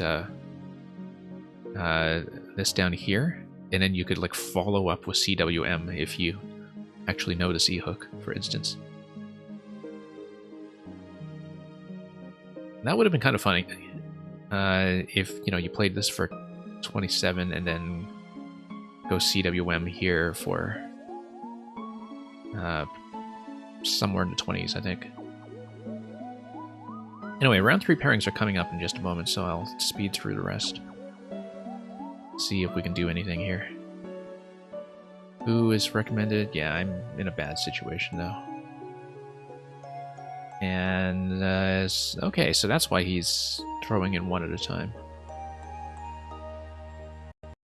This would have gotten me into trouble against a bingo rack, but...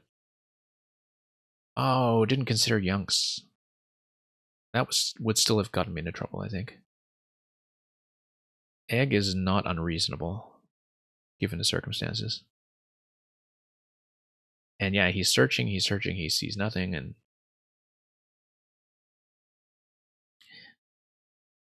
I think he probably might have hit sooner if he didn't hang on to the O, in fact.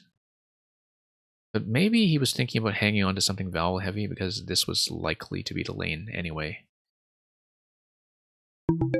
Unmix. Oh yeah, unmix would have been way better actually. Anyway, let's just... I don't remember unmix takes to T though. Let's zip through this though. And let's get back to the next game. Okay, going to be Collins once again. A rack that's very similar to one of my last racks, last game.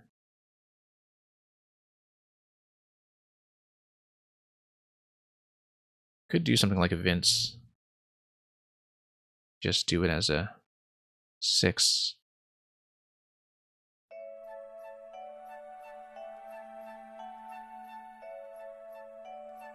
Let me just think about this for a moment. In case there's something else that would present itself. No, I actually kind of like that.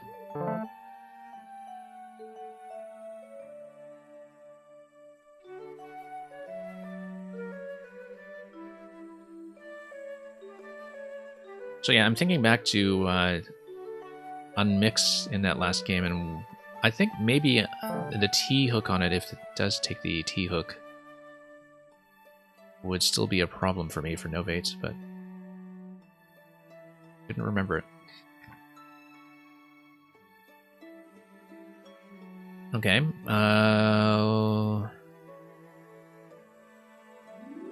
It's going to be one of those days. Be a little double blank actually, so it doesn't hit me that hard, but it does mean blanks are going to be unavailable from here. And we'll just have to keep that in mind.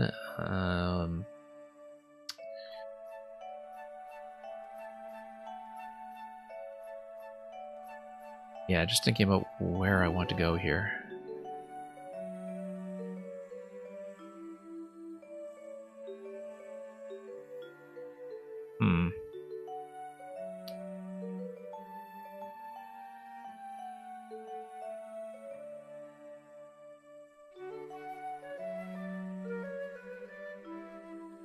Okay, I'm not exactly sure what I want to do with this, actually. This is...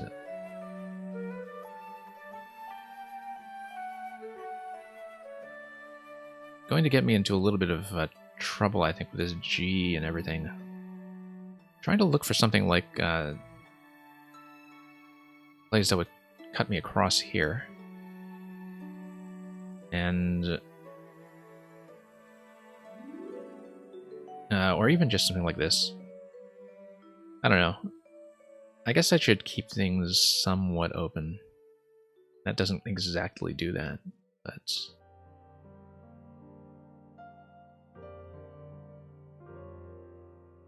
or even something like this. No, it's not too bad.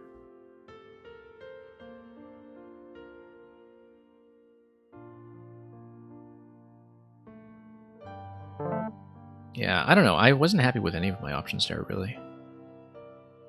I couldn't really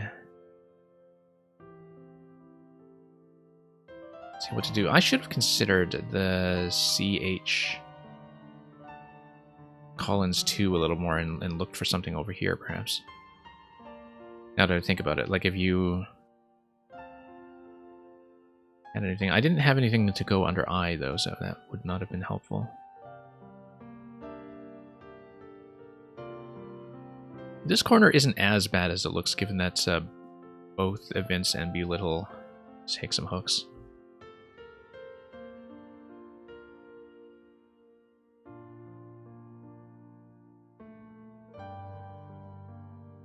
But let's see. The V does force anything like a Z play to be going this way.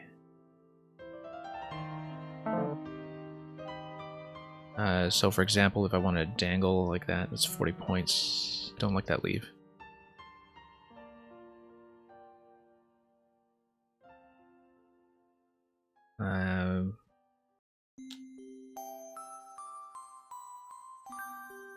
maybe I can do something down here.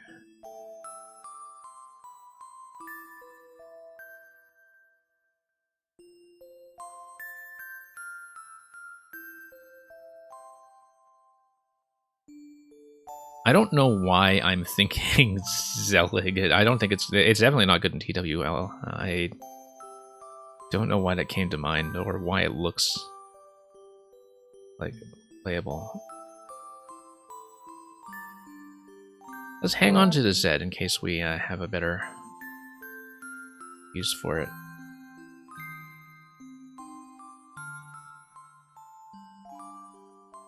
Yeah, don't really want to dump the E in this position here, but I think we may have to end up going Les up here.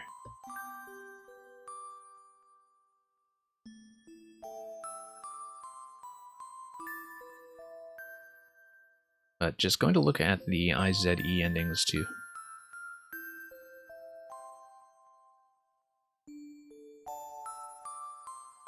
Think about this. Also just the INE endings as well.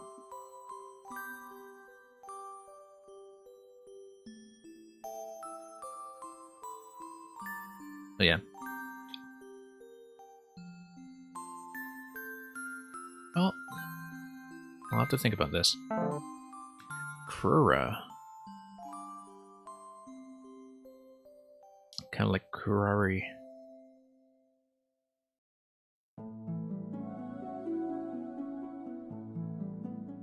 Okay, let me just look at this in case there's something.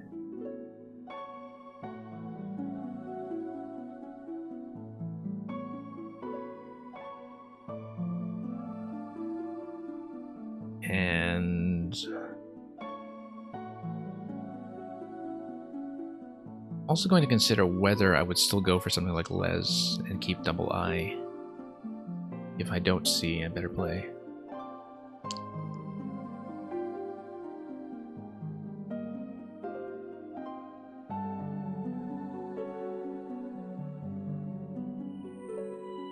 But, I mean, you know, you can also go for something like this. It's actually not that vulnerable to any big damage before the Z or in front of the I. That's not too bad, in fact. Positionally speaking.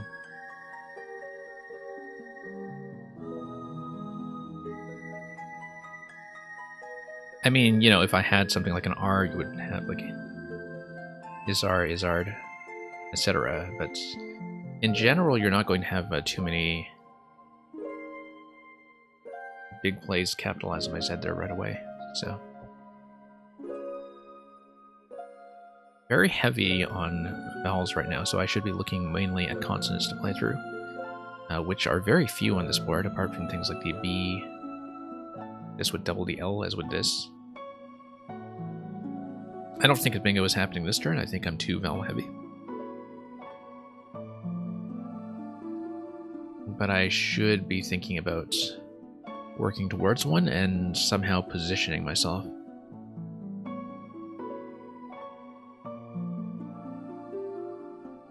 I feel like maybe using the D hook here to start spreading out might not be a bad idea, you know, with a play like a Ide, for instance. Trying to remember Collins, if EIDE is good. AIDE is good, of course. Osina.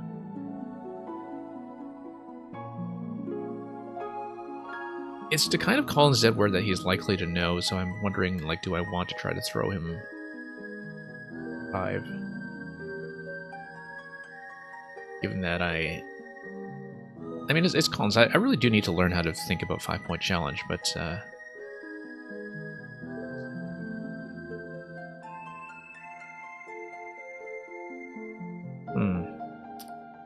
let's risk giving him 5 points. Okay, thought it was probably good.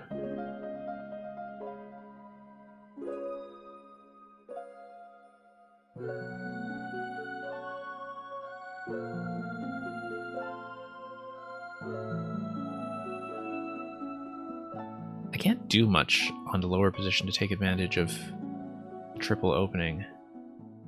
To the extent that I wonder if I should, in fact, just stick with this idea and try to draw into something a little more playable. 24 over here.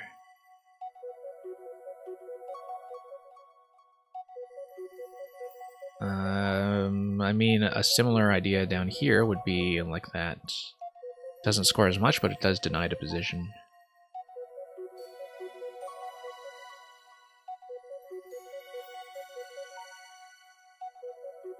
Let's open up.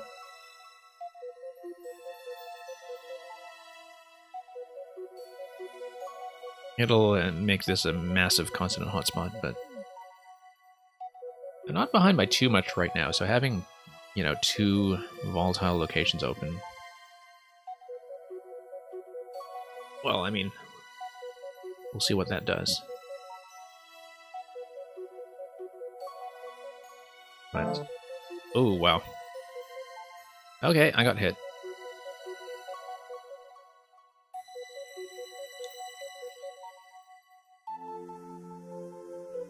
And then now you've got a position that's still fairly risky there, and I don't know if I can actually do anything with that. Reoiler? I don't think so. I would have seen it by probability in NWL anyway. I don't know Collins well enough to guess something like reoiler. Reboiler?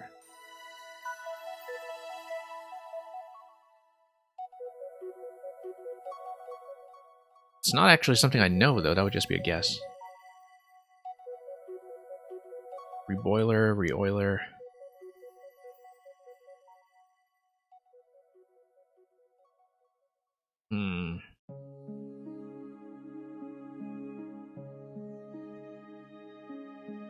I'm going to think about this because the thing is I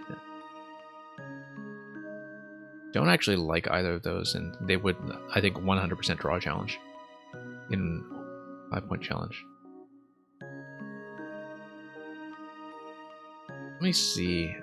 I don't really like either of these.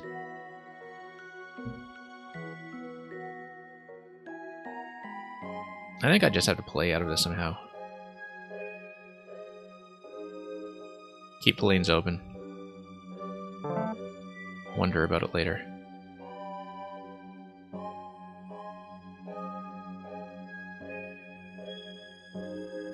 Okay, looking at something like this.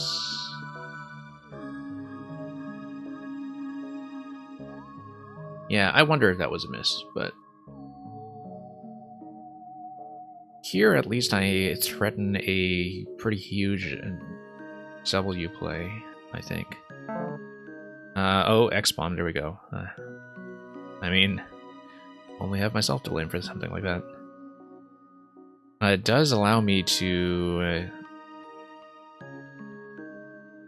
do a W down here as well, though. I mean, something like Wild Sweep 45 down here.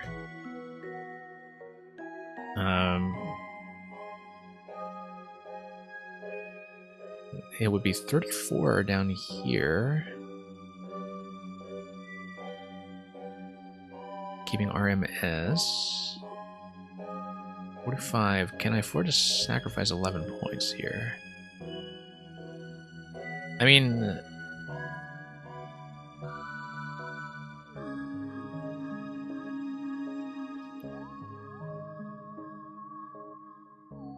I want to, for that kind of difference and for that kind of position, maybe I want to keep the S. Because then I still have...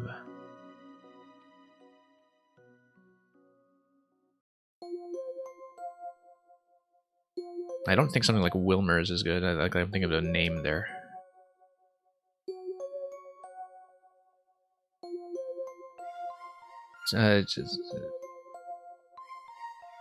Yeah, something like wire. Maybe that goes better with RM or LM. I don't know.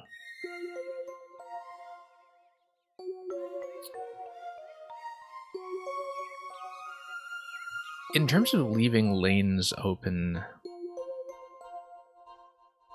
let's go with that.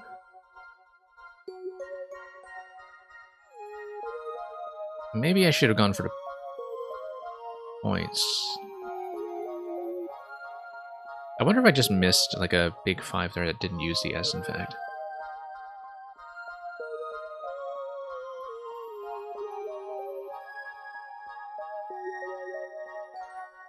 Well, I mean, when I played 8 down here, I knew opening up for an X-Bomb was going to be a risk. I do think a lot of this turns on choosing to play Aid over here instead of trying to dump down here. I mean, you can only guess so much at your opponent's range for things like that, but...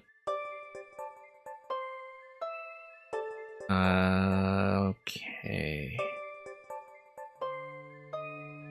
Trying to see if I can do anything like an M play here. No tiles to play through for, I don't know, Marmalite or something.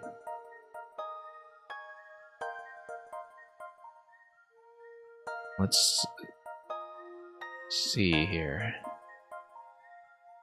I think Marms is probably good. Or maybe not.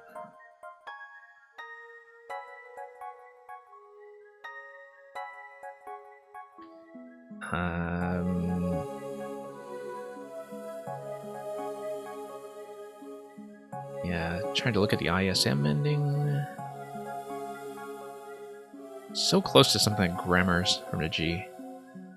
Fortunately, no Glamours or Grammels or anything. Let me think about this.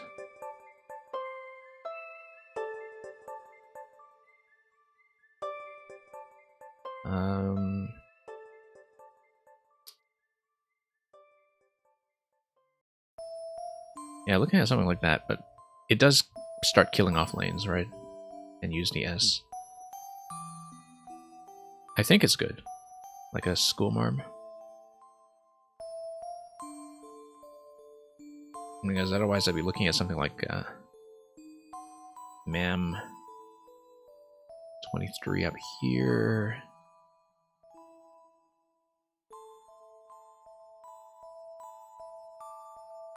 How many points is this again? Yeah. 40 points, let's take it. I feel like I have something now. Oh, actually drew a challenge for it, okay.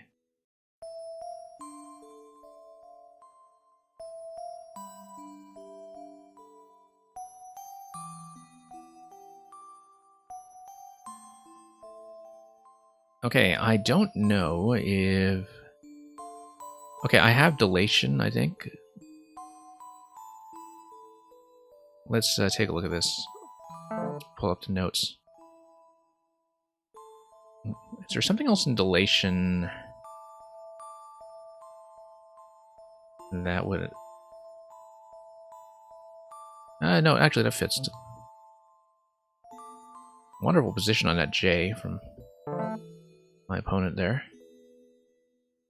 I was trying to look ahead at to see if maybe there would be something coming from the B, perhaps, but I think that's a reasonable position. It does leave the A vulnerable to some kind of big play here, but, you know, I kind of want something like that as well.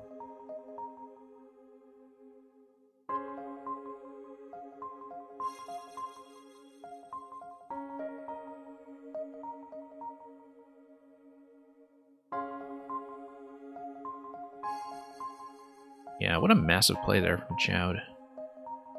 54 points. So even after the bingo, I'm still significantly behind. The U's here are not great. Especially with the Q already on the board. 12 in the bag. Kind of just want to get rid of the U's with, you know, Umu or something yet again, but then you still have to deal with the V and things like that, so. Think about UUVY is that I can't really deal with all of that at once.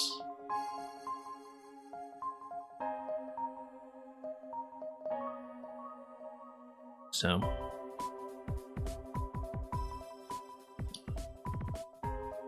we'll see.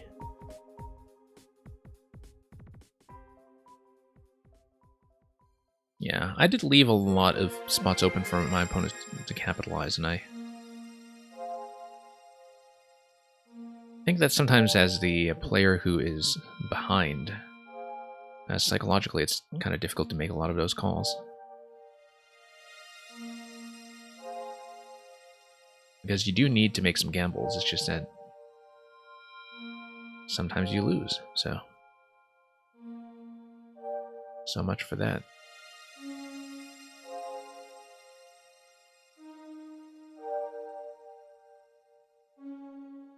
Let me think about this.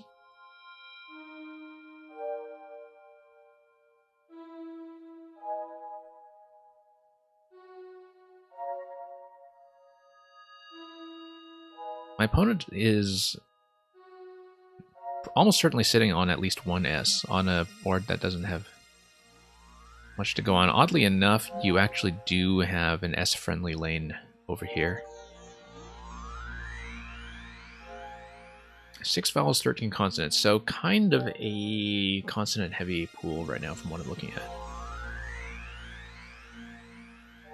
A couple of things potentially going on that, you know, there is the ING combo that's unseen. 2B still unseen, which I very easily forgot about, I think, simply because the blank designation as the B here was sort of throwing me off.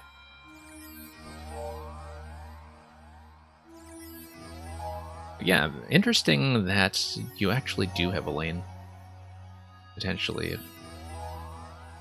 somebody wants to use it. Oh, I keep forgetting that AYU is good in Collins, and maybe something like a small AYU play is actually not a horrible idea.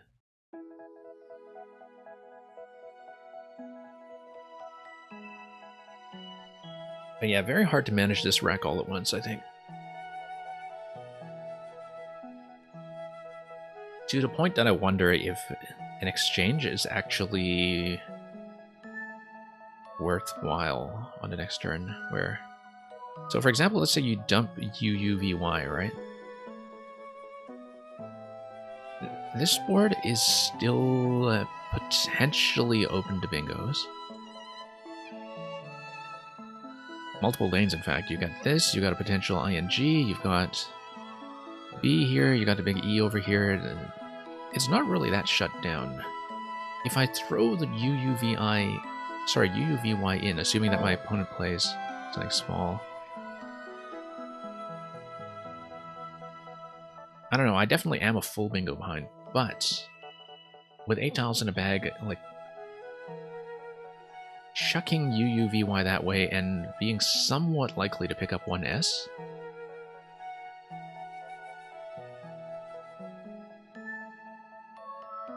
it's going to, at the very least, create the possibility of slowing him down, I think. I need the bingo to win at this point. The question is changing the best way to do it? I actually like the idea of changing. I'm just going to dump UUVY, I think. UUVY, rather. Gotta go for it. Except, oh wait, let me think about this.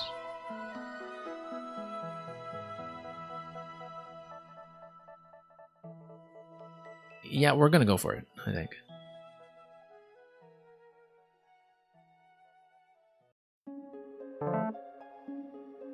Unfortunately, not quite getting, like, forbade or something like that.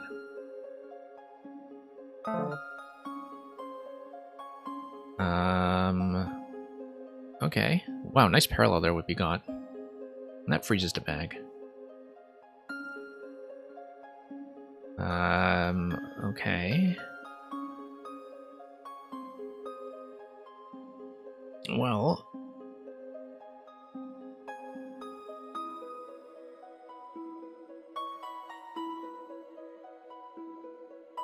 kind of looking at this location here. Because F goes in this location, you could potentially do something here, like, you know, def or...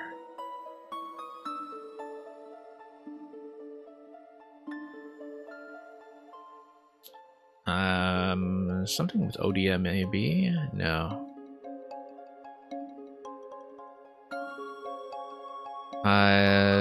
Interestingly enough, something like DAF here, 41 points. That's not bad, actually. It just doesn't do anything for... Oh, you've only got 3 in the bag. Like, this... would kind of kill the game over from here. I don't know. I don't think I have a winning route, though, at this point, because... just seeing what the remaining pool is after Begot.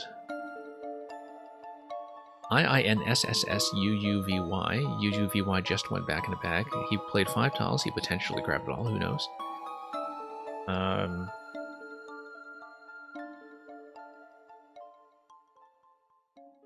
Here's the issue. I play something like this.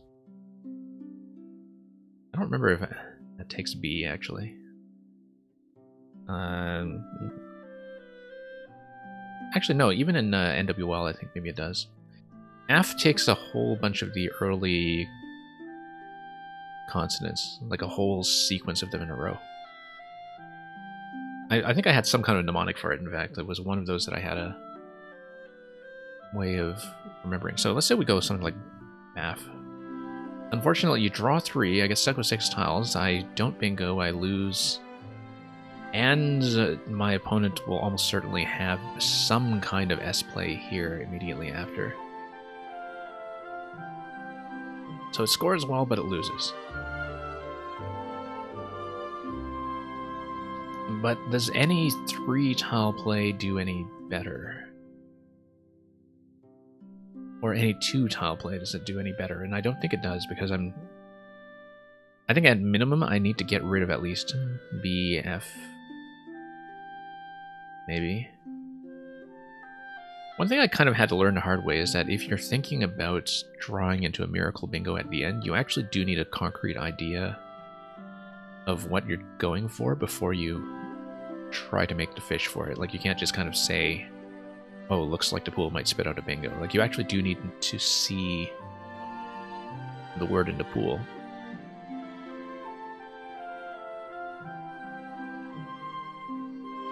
I'm not seeing that, and so I think maybe we just need to concede this one and play for spread here. I mean, you know, you can always just go for something like AF and set it up for yourself or something, but I think my opponent can also take it with... oh, actually, looking at the pool... NAF. Yeah, NAF is the one that would take it.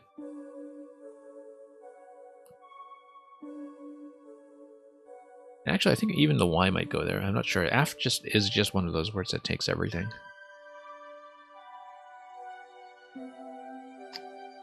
So...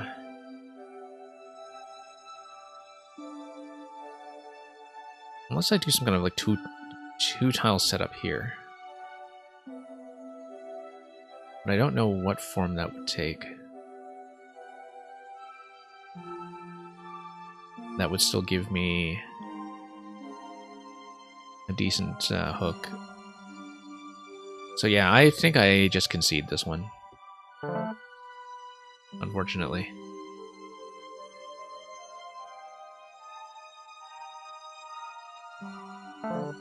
Interesting that the last 3 tiles there were INU. I actually wonder if I could have set up a place for like a Uranite or something, but I don't think I could have just had a place to play off like BFF. Even if I knew what was in the bag, I don't think I could have played towards drawing a bingo into that.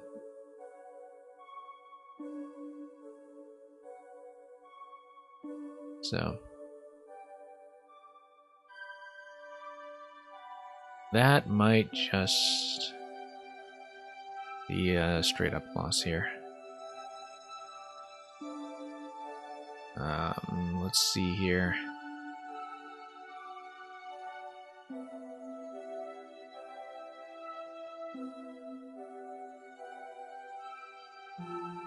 Actually, not even sure what I can do in this situation. Looking at something here, perhaps.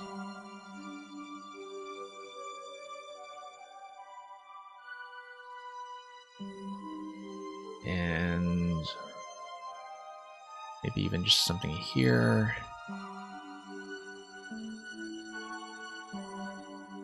Yeah, what do I even do here? Wow.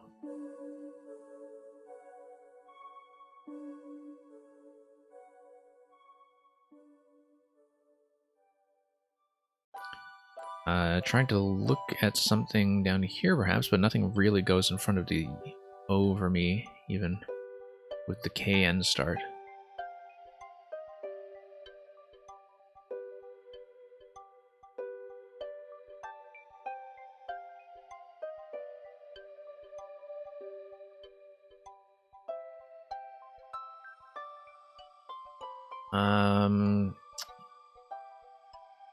Yeah, not really sure what we can do here.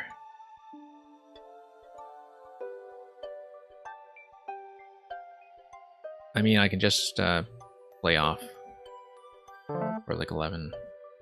Oh, I actually went over. I didn't realize I went over. Wasn't watching my clock at all, so that's actually minus 10 there. And yeah, let's just pass. A momentary distraction there. So yeah, all words on the board are valid. Let's look at this one very quickly. I mean, I guess it's kind of unfortunate. 3 losses again today, which were a couple of tough games though. And I think the actual mistakes themselves were fairly clear. Let's take a look at the board quickly. See what we can learn. Yeah, computer likes events. Look at this. Yeah, okay, so there are a whole bunch of double-doubles. Tons of double-doubles, in fact. 2x2s that go all the way over. I mean, with double blank, it's just a matter of, you know, how quickly you're visualizing that. But you can see that, you know, all of the highest suggested options go for that, just for score. I mean, 74 points versus 71 points for this, so honestly, it's not too bad. Like, with double blank, you're scoring so little relative to the positioning of the bingo anyway that... What are you going to do? Shigo? I just don't know. Small tropical flea. Interesting. Let's check lexicon here. Lots of related words in that set as well. I should have thought about something like Gothic. Phonic. Yeah, I was struggling with that turn. I think playing off more tiles in general was the right idea. I was thinking too short.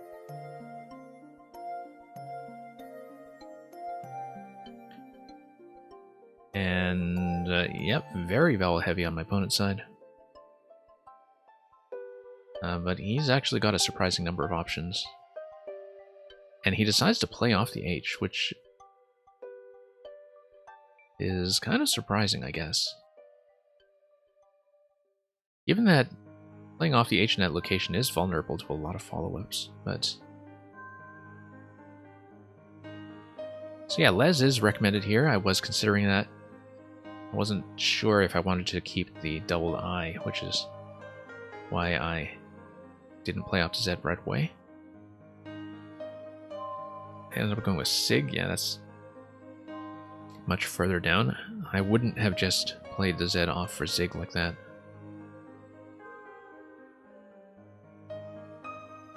Yeah, I think just maybe playing this and then positioning myself for scoring plays is maybe not a terrible idea. It's just that dangling the L there didn't feel particularly safe when I was unable, or rather when I was unlikely to be able to capitalize on that myself. Yeah, it is a difficult rack. Look at this suggestion. Prairie through 3 disconnected tiles. Good luck spotting something like that. Kurara and Kura. I actually don't know about hooks for Kura. He probably knew that Kura doesn't take the S.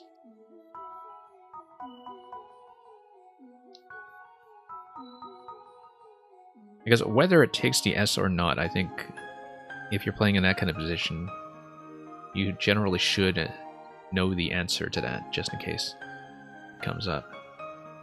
Look at that. The bot over here is still spotting all of these disconnected plays. Azel, okay, no, that's just, first of all, not knowing the curl hook, I just didn't know it. Secondly, not really having looked at the Collins Power Tile 5s very exhaustively yet. If I were actually studying Collins properly, I should have been up on all of my, big Power Tile plays up to 4s and 5s by now, but I don't really have that fluent just yet, so.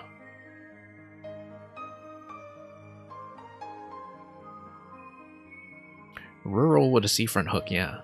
Yeah, that's kind of nice.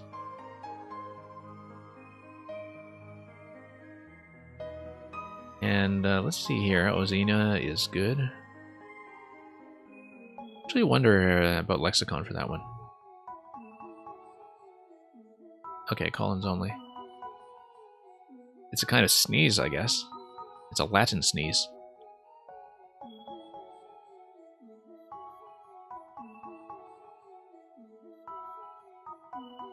Okay. Oh, I should have considered something like that. I should have just taken that position regardless. I mean, I didn't know the Q was coming, but interestingly enough, this does evaluate second best if you're not considering position.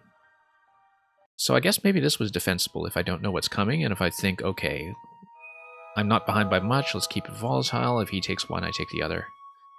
I think that was kind of the logic behind it, that I'd have lanes open and I'd have options open for myself. And I liked to leave. So maybe that was defensible with the information I had, but naturally I just got punished really hard for that. So yeah, I just got hit. Look at that. And when he plays a Torque, he's already holding the X for the X-bomb. So he's completely comfortable. And just decided to prioritize dumping the Q first, so the Q wouldn't remain an issue, and so potential follow-ups from me here wouldn't be an issue. So yeah, very interesting play here. To decide to go for the Q first and feel totally safe sitting on the X going on to another turn where keeping X alone is still going to do pretty well even if I grab this spot. So, okay, so I didn't actually miss anything, despite considering re-oiler and reboiler and such things. I was actually thinking about Torquer, but I wasn't sure. And let me just check that as well. It is good in both. Yeah, I feel like I had seen that before, Torquer. And so we'll just see if we can get any further with that. So, let's see. Tax for 51 is going to be to play there. I mean, that's pretty simple, I think. It does stick him with a pretty consonant heavy leave, but I think you pretty clearly take it. Wimbrels. I don't know Wimbrels. So let me check that. It's a bird. Okay. Probably good in both. No, actually, it's a Collins only bird.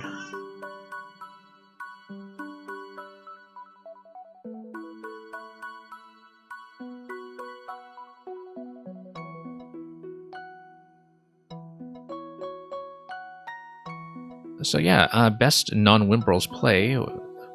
By equity was Wiles that I was looking at.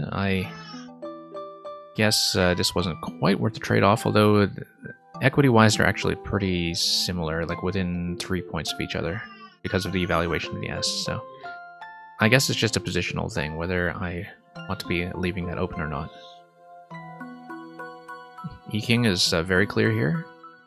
I think keeping JEY is fine, given the many options that are available still. Missed Alarmism. I was looking at ISM as well, and I just didn't see it. I don't know the other two, but I was very close to finding Alarmism. No, because I remember saying, okay, let's take a look at ISM just to be clear about that, and Amirals. Probably nothing to do with Admirals. Oh, it is an Admiral, but it's a Miltonian Admiral. I think given a Miltonian origin, I would assume that maybe it's Collins only. So it is an antiquated Admiral from before the formation of the Royal Navy, perhaps. If I have my dates correct for that. Alma Mars. I don't think I knew it. I just check Alma Mars in terms of lexicon. Alma Mars is good in both, okay. Yeah, but yeah, really should have seen Alarmism. I was very close to seeing that. I was looking for something that would be shaped like this, like something like Melam, but I don't think I knew it confidently. And that's why, it's because it is Collins. From Arabic, it seems. Wow, Jetway. Look at that. Jetway with Torquay. What a fantastic fit. I mean, Jout is perfectly fine, but Jetway, wow. That's incredible. I would not have thought about the Y hook here. I actually don't know if... Let me think about this for just a moment. No, I didn't think so.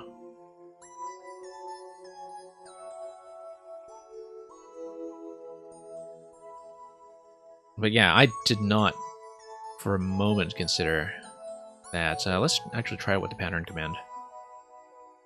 With the bot, I think it takes period, right? Let's check the back hook here. Yeah, wow, Torquay. And the thing is, like, if you draw something like an O, Torquay is actually still available if you play, like, today through there. Or something. Just a beautiful possibility. Okay, Talend. How did I miss Talend? Probably because I didn't know or see Leem, which... Let me check it. Yeah, it is Collins only, and it's a 3 to 4 Collins only hook that I might not have looked at. Because that's why I was not really thinking about Eam until I was drawing something like the F, although I think D also goes in front of it. But I think I saw Delation fairly quickly, and Delation I was happy with. A Talend, of course, is in such a nice closed position, or rather in a nice close-up position that it leaves a lot of the other lanes open, and so... Purely apart from the score, I think, if you see it, you play it, but... It's also just such a fancy fit, but I just didn't know the Collins 4 over here. But yeah, I was thinking about the various NWL hooks there, and I think I was very happy to find Delation, to be honest. And look at that, he actually does draw into the thing that we were talking about today and Torquay, and in fact it seems best, but I'm kind of guessing by the look of all this that the Y hook also escaped his attention, which is totally understandable. Oh yeah, after the game he actually sent me a message saying that I should check Tiptoes. No, okay. Yeah, because he told me on this rack he was considering it.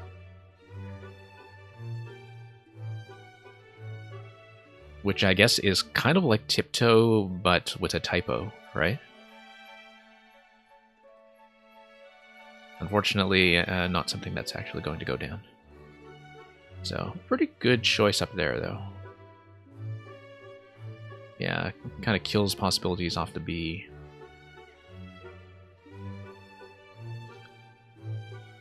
This turn I had a lot of trouble with. I missed a lot of 30-point plays, but even the 30-point plays you can see here, they all keep UV, and I was thinking because I'm a bingo behind, there's no point in doing that. There's just no chance I'll catch him with plays that take this kind of leaf.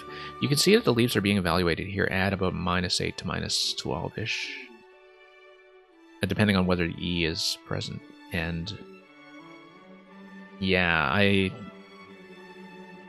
think that that's a difficult leaf to justify if I'm behind by that margin. Where was the spot for Poodoo? Huh. Okay. Keeping something consonant heavy with V, though, when you have a consonant heavy pool, like maybe that doesn't get me out of trouble either. I don't know about this turn. I think it's one that you'd have to plug into Quackle to look at properly in terms of... I mean, the win percentage is pretty low from this position anyway, given the rack, but... I think the exchange is actually defensible. But... well, I mean, difficult turns are a learning experience, right? So... oh, wow. Interesting fit for Besought there. But yeah, a lot of the parallel fits over there. I mean, I was looking at parallels over here when I drew the F, of course, but without the O, I can't do anything with it, right? So... yeah, because I was only really able to get as far as looking at something here with no O to extend it any further. Interesting, though, that Oda would also give you Soda if you're holding multiple S's. But yeah, he's in such a good position holding the multiple S's. He could go down here with S's. So Baff, independently speaking, is best, even though it does empty the bag and draw into 3. It is a losing play, but I don't see like any kind of 3-tile play that does the trick. Because everything just blocks off where... I don't know, maybe there is some kind of really inventive setup play, but I'm just so consonant heavy at that point that we actually do know what's in the bag at this point. I do know that I draw into, I want to say I, U, and N, right? I think so. Yeah, I draw I, U, and N. So my opponent's sitting on this.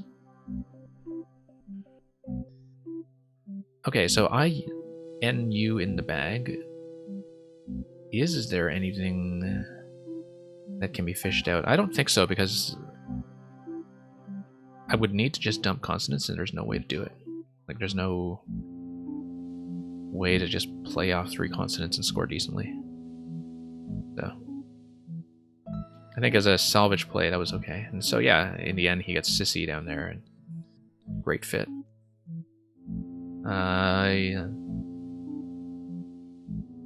Yeah, I was looking at stuff like that, but at that point I was going over time anyway. And that's it for that game. Oh yeah, we had the thing I wanted to look at with the previous game, which was hooks on unmix. Let me just check that quickly. Yeah, I thought about a T-hook because I want to go back and look at the previous game before this one, just to look at that ending one more time, because we did rush through it. And let's see, some really bad losses today. But let's just take a look at this one again. Just to see the final turns, because what were we looking at here? Yeah, so Oxen was the play I wasn't happy with afterwards. Like, the idea, as I said, was to create a follow-up opportunity with the M. I didn't manage to do that because of... Well, I should have known with all the fishing off of one tile that my opponent was likely to hit me with something. Multiple options, in fact. Novates, Stovane, both opened up by me. But yeah, Unmix here, as you can see, it doesn't actually stop Novates. So Unmix would not have been better. It scores slightly better, but it loses. All the same. And so if I were kind of counting on him to to miss, rather. Not to mix, rather to unmix. If I were counting on him to miss somehow, then maybe this plus the M idea is kind of defensible, given the margin. But, you know, playing that to open up against a fishing player maybe is just a bad move. But I can't really keep it closed and still win, right? Like, I'm sort of expecting that if he doesn't bingo, he at least has a heavy S-play down here. I don't know if it is an S-telegraph, because he's fishing off one tile at a time. It's telegraphing some kind of bingo-y rack. But at this stage of the game, unless he's just waiting for me to open, as I do, the S as a back hook is not a threat, right? Especially once Egg blocks off the S going here. Like, the S is actually more of a threat here when the board is on this turn than it is afterwards. But yeah, I mean, he is telegraphing bingo tiles, I guess, and I guess regardless of whether the S is being used in his usual way as a back hook, I should be aware of that.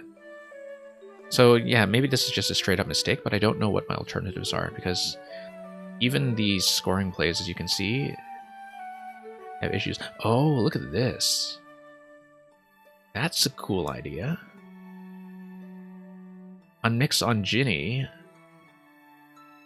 restricts this to the T, and then he doesn't hit. Like, he would still probably hit me with the S here, but...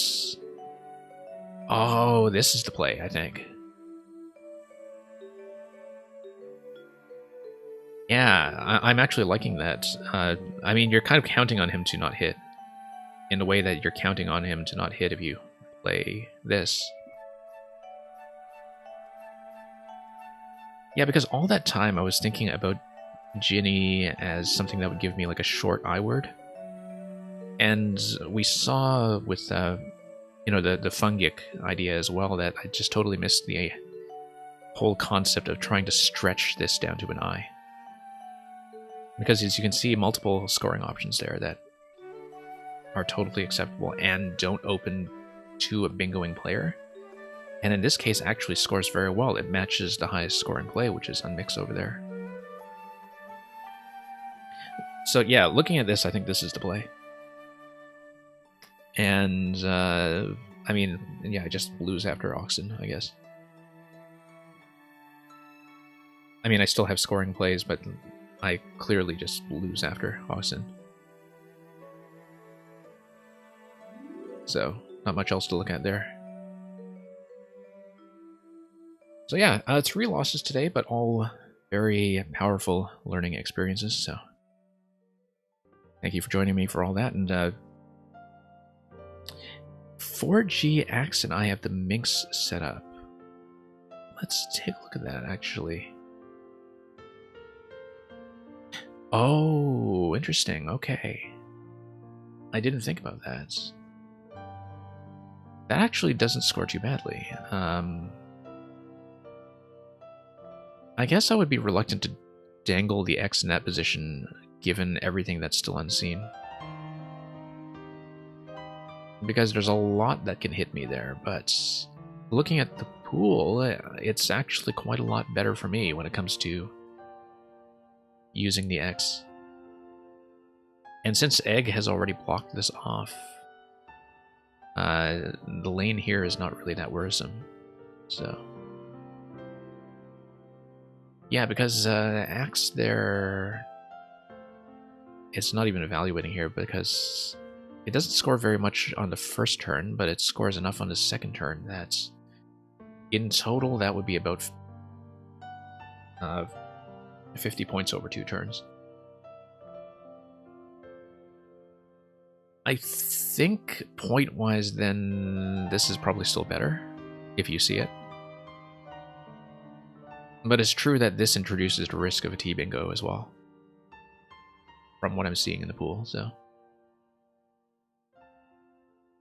Part of the value is Minx, and exactly, I agree with that, yeah. Yeah, because then you keep it shut if you know the player's fishing the whole time. I think the thing that still recommends on Mix, though, is that, like, at this point I'm looking at sort of a pool of even vowels and consonants, and I'm kind of halfway expecting that he's hoping for a vowel start on whichever bingo he comes up with. So this lane is still a threat. And you can see that he actually is thinking that way, because he is keeping those leaves with 3 vowels and 3 consonants rather than, say, 2 and 3. Despite how you might actually have been more likely to hit some kind of 7 with that. That, you know, he's consistently keeping A, E, and O, and I wonder how much of it was expecting a vowel start over here, so. But it's one of those where I think, like, now we see on Mix, it looks great. But yeah, that's an interesting consideration about Mix. I might have been slightly worried about consonant plays just dropping something on top of the X, but I don't know.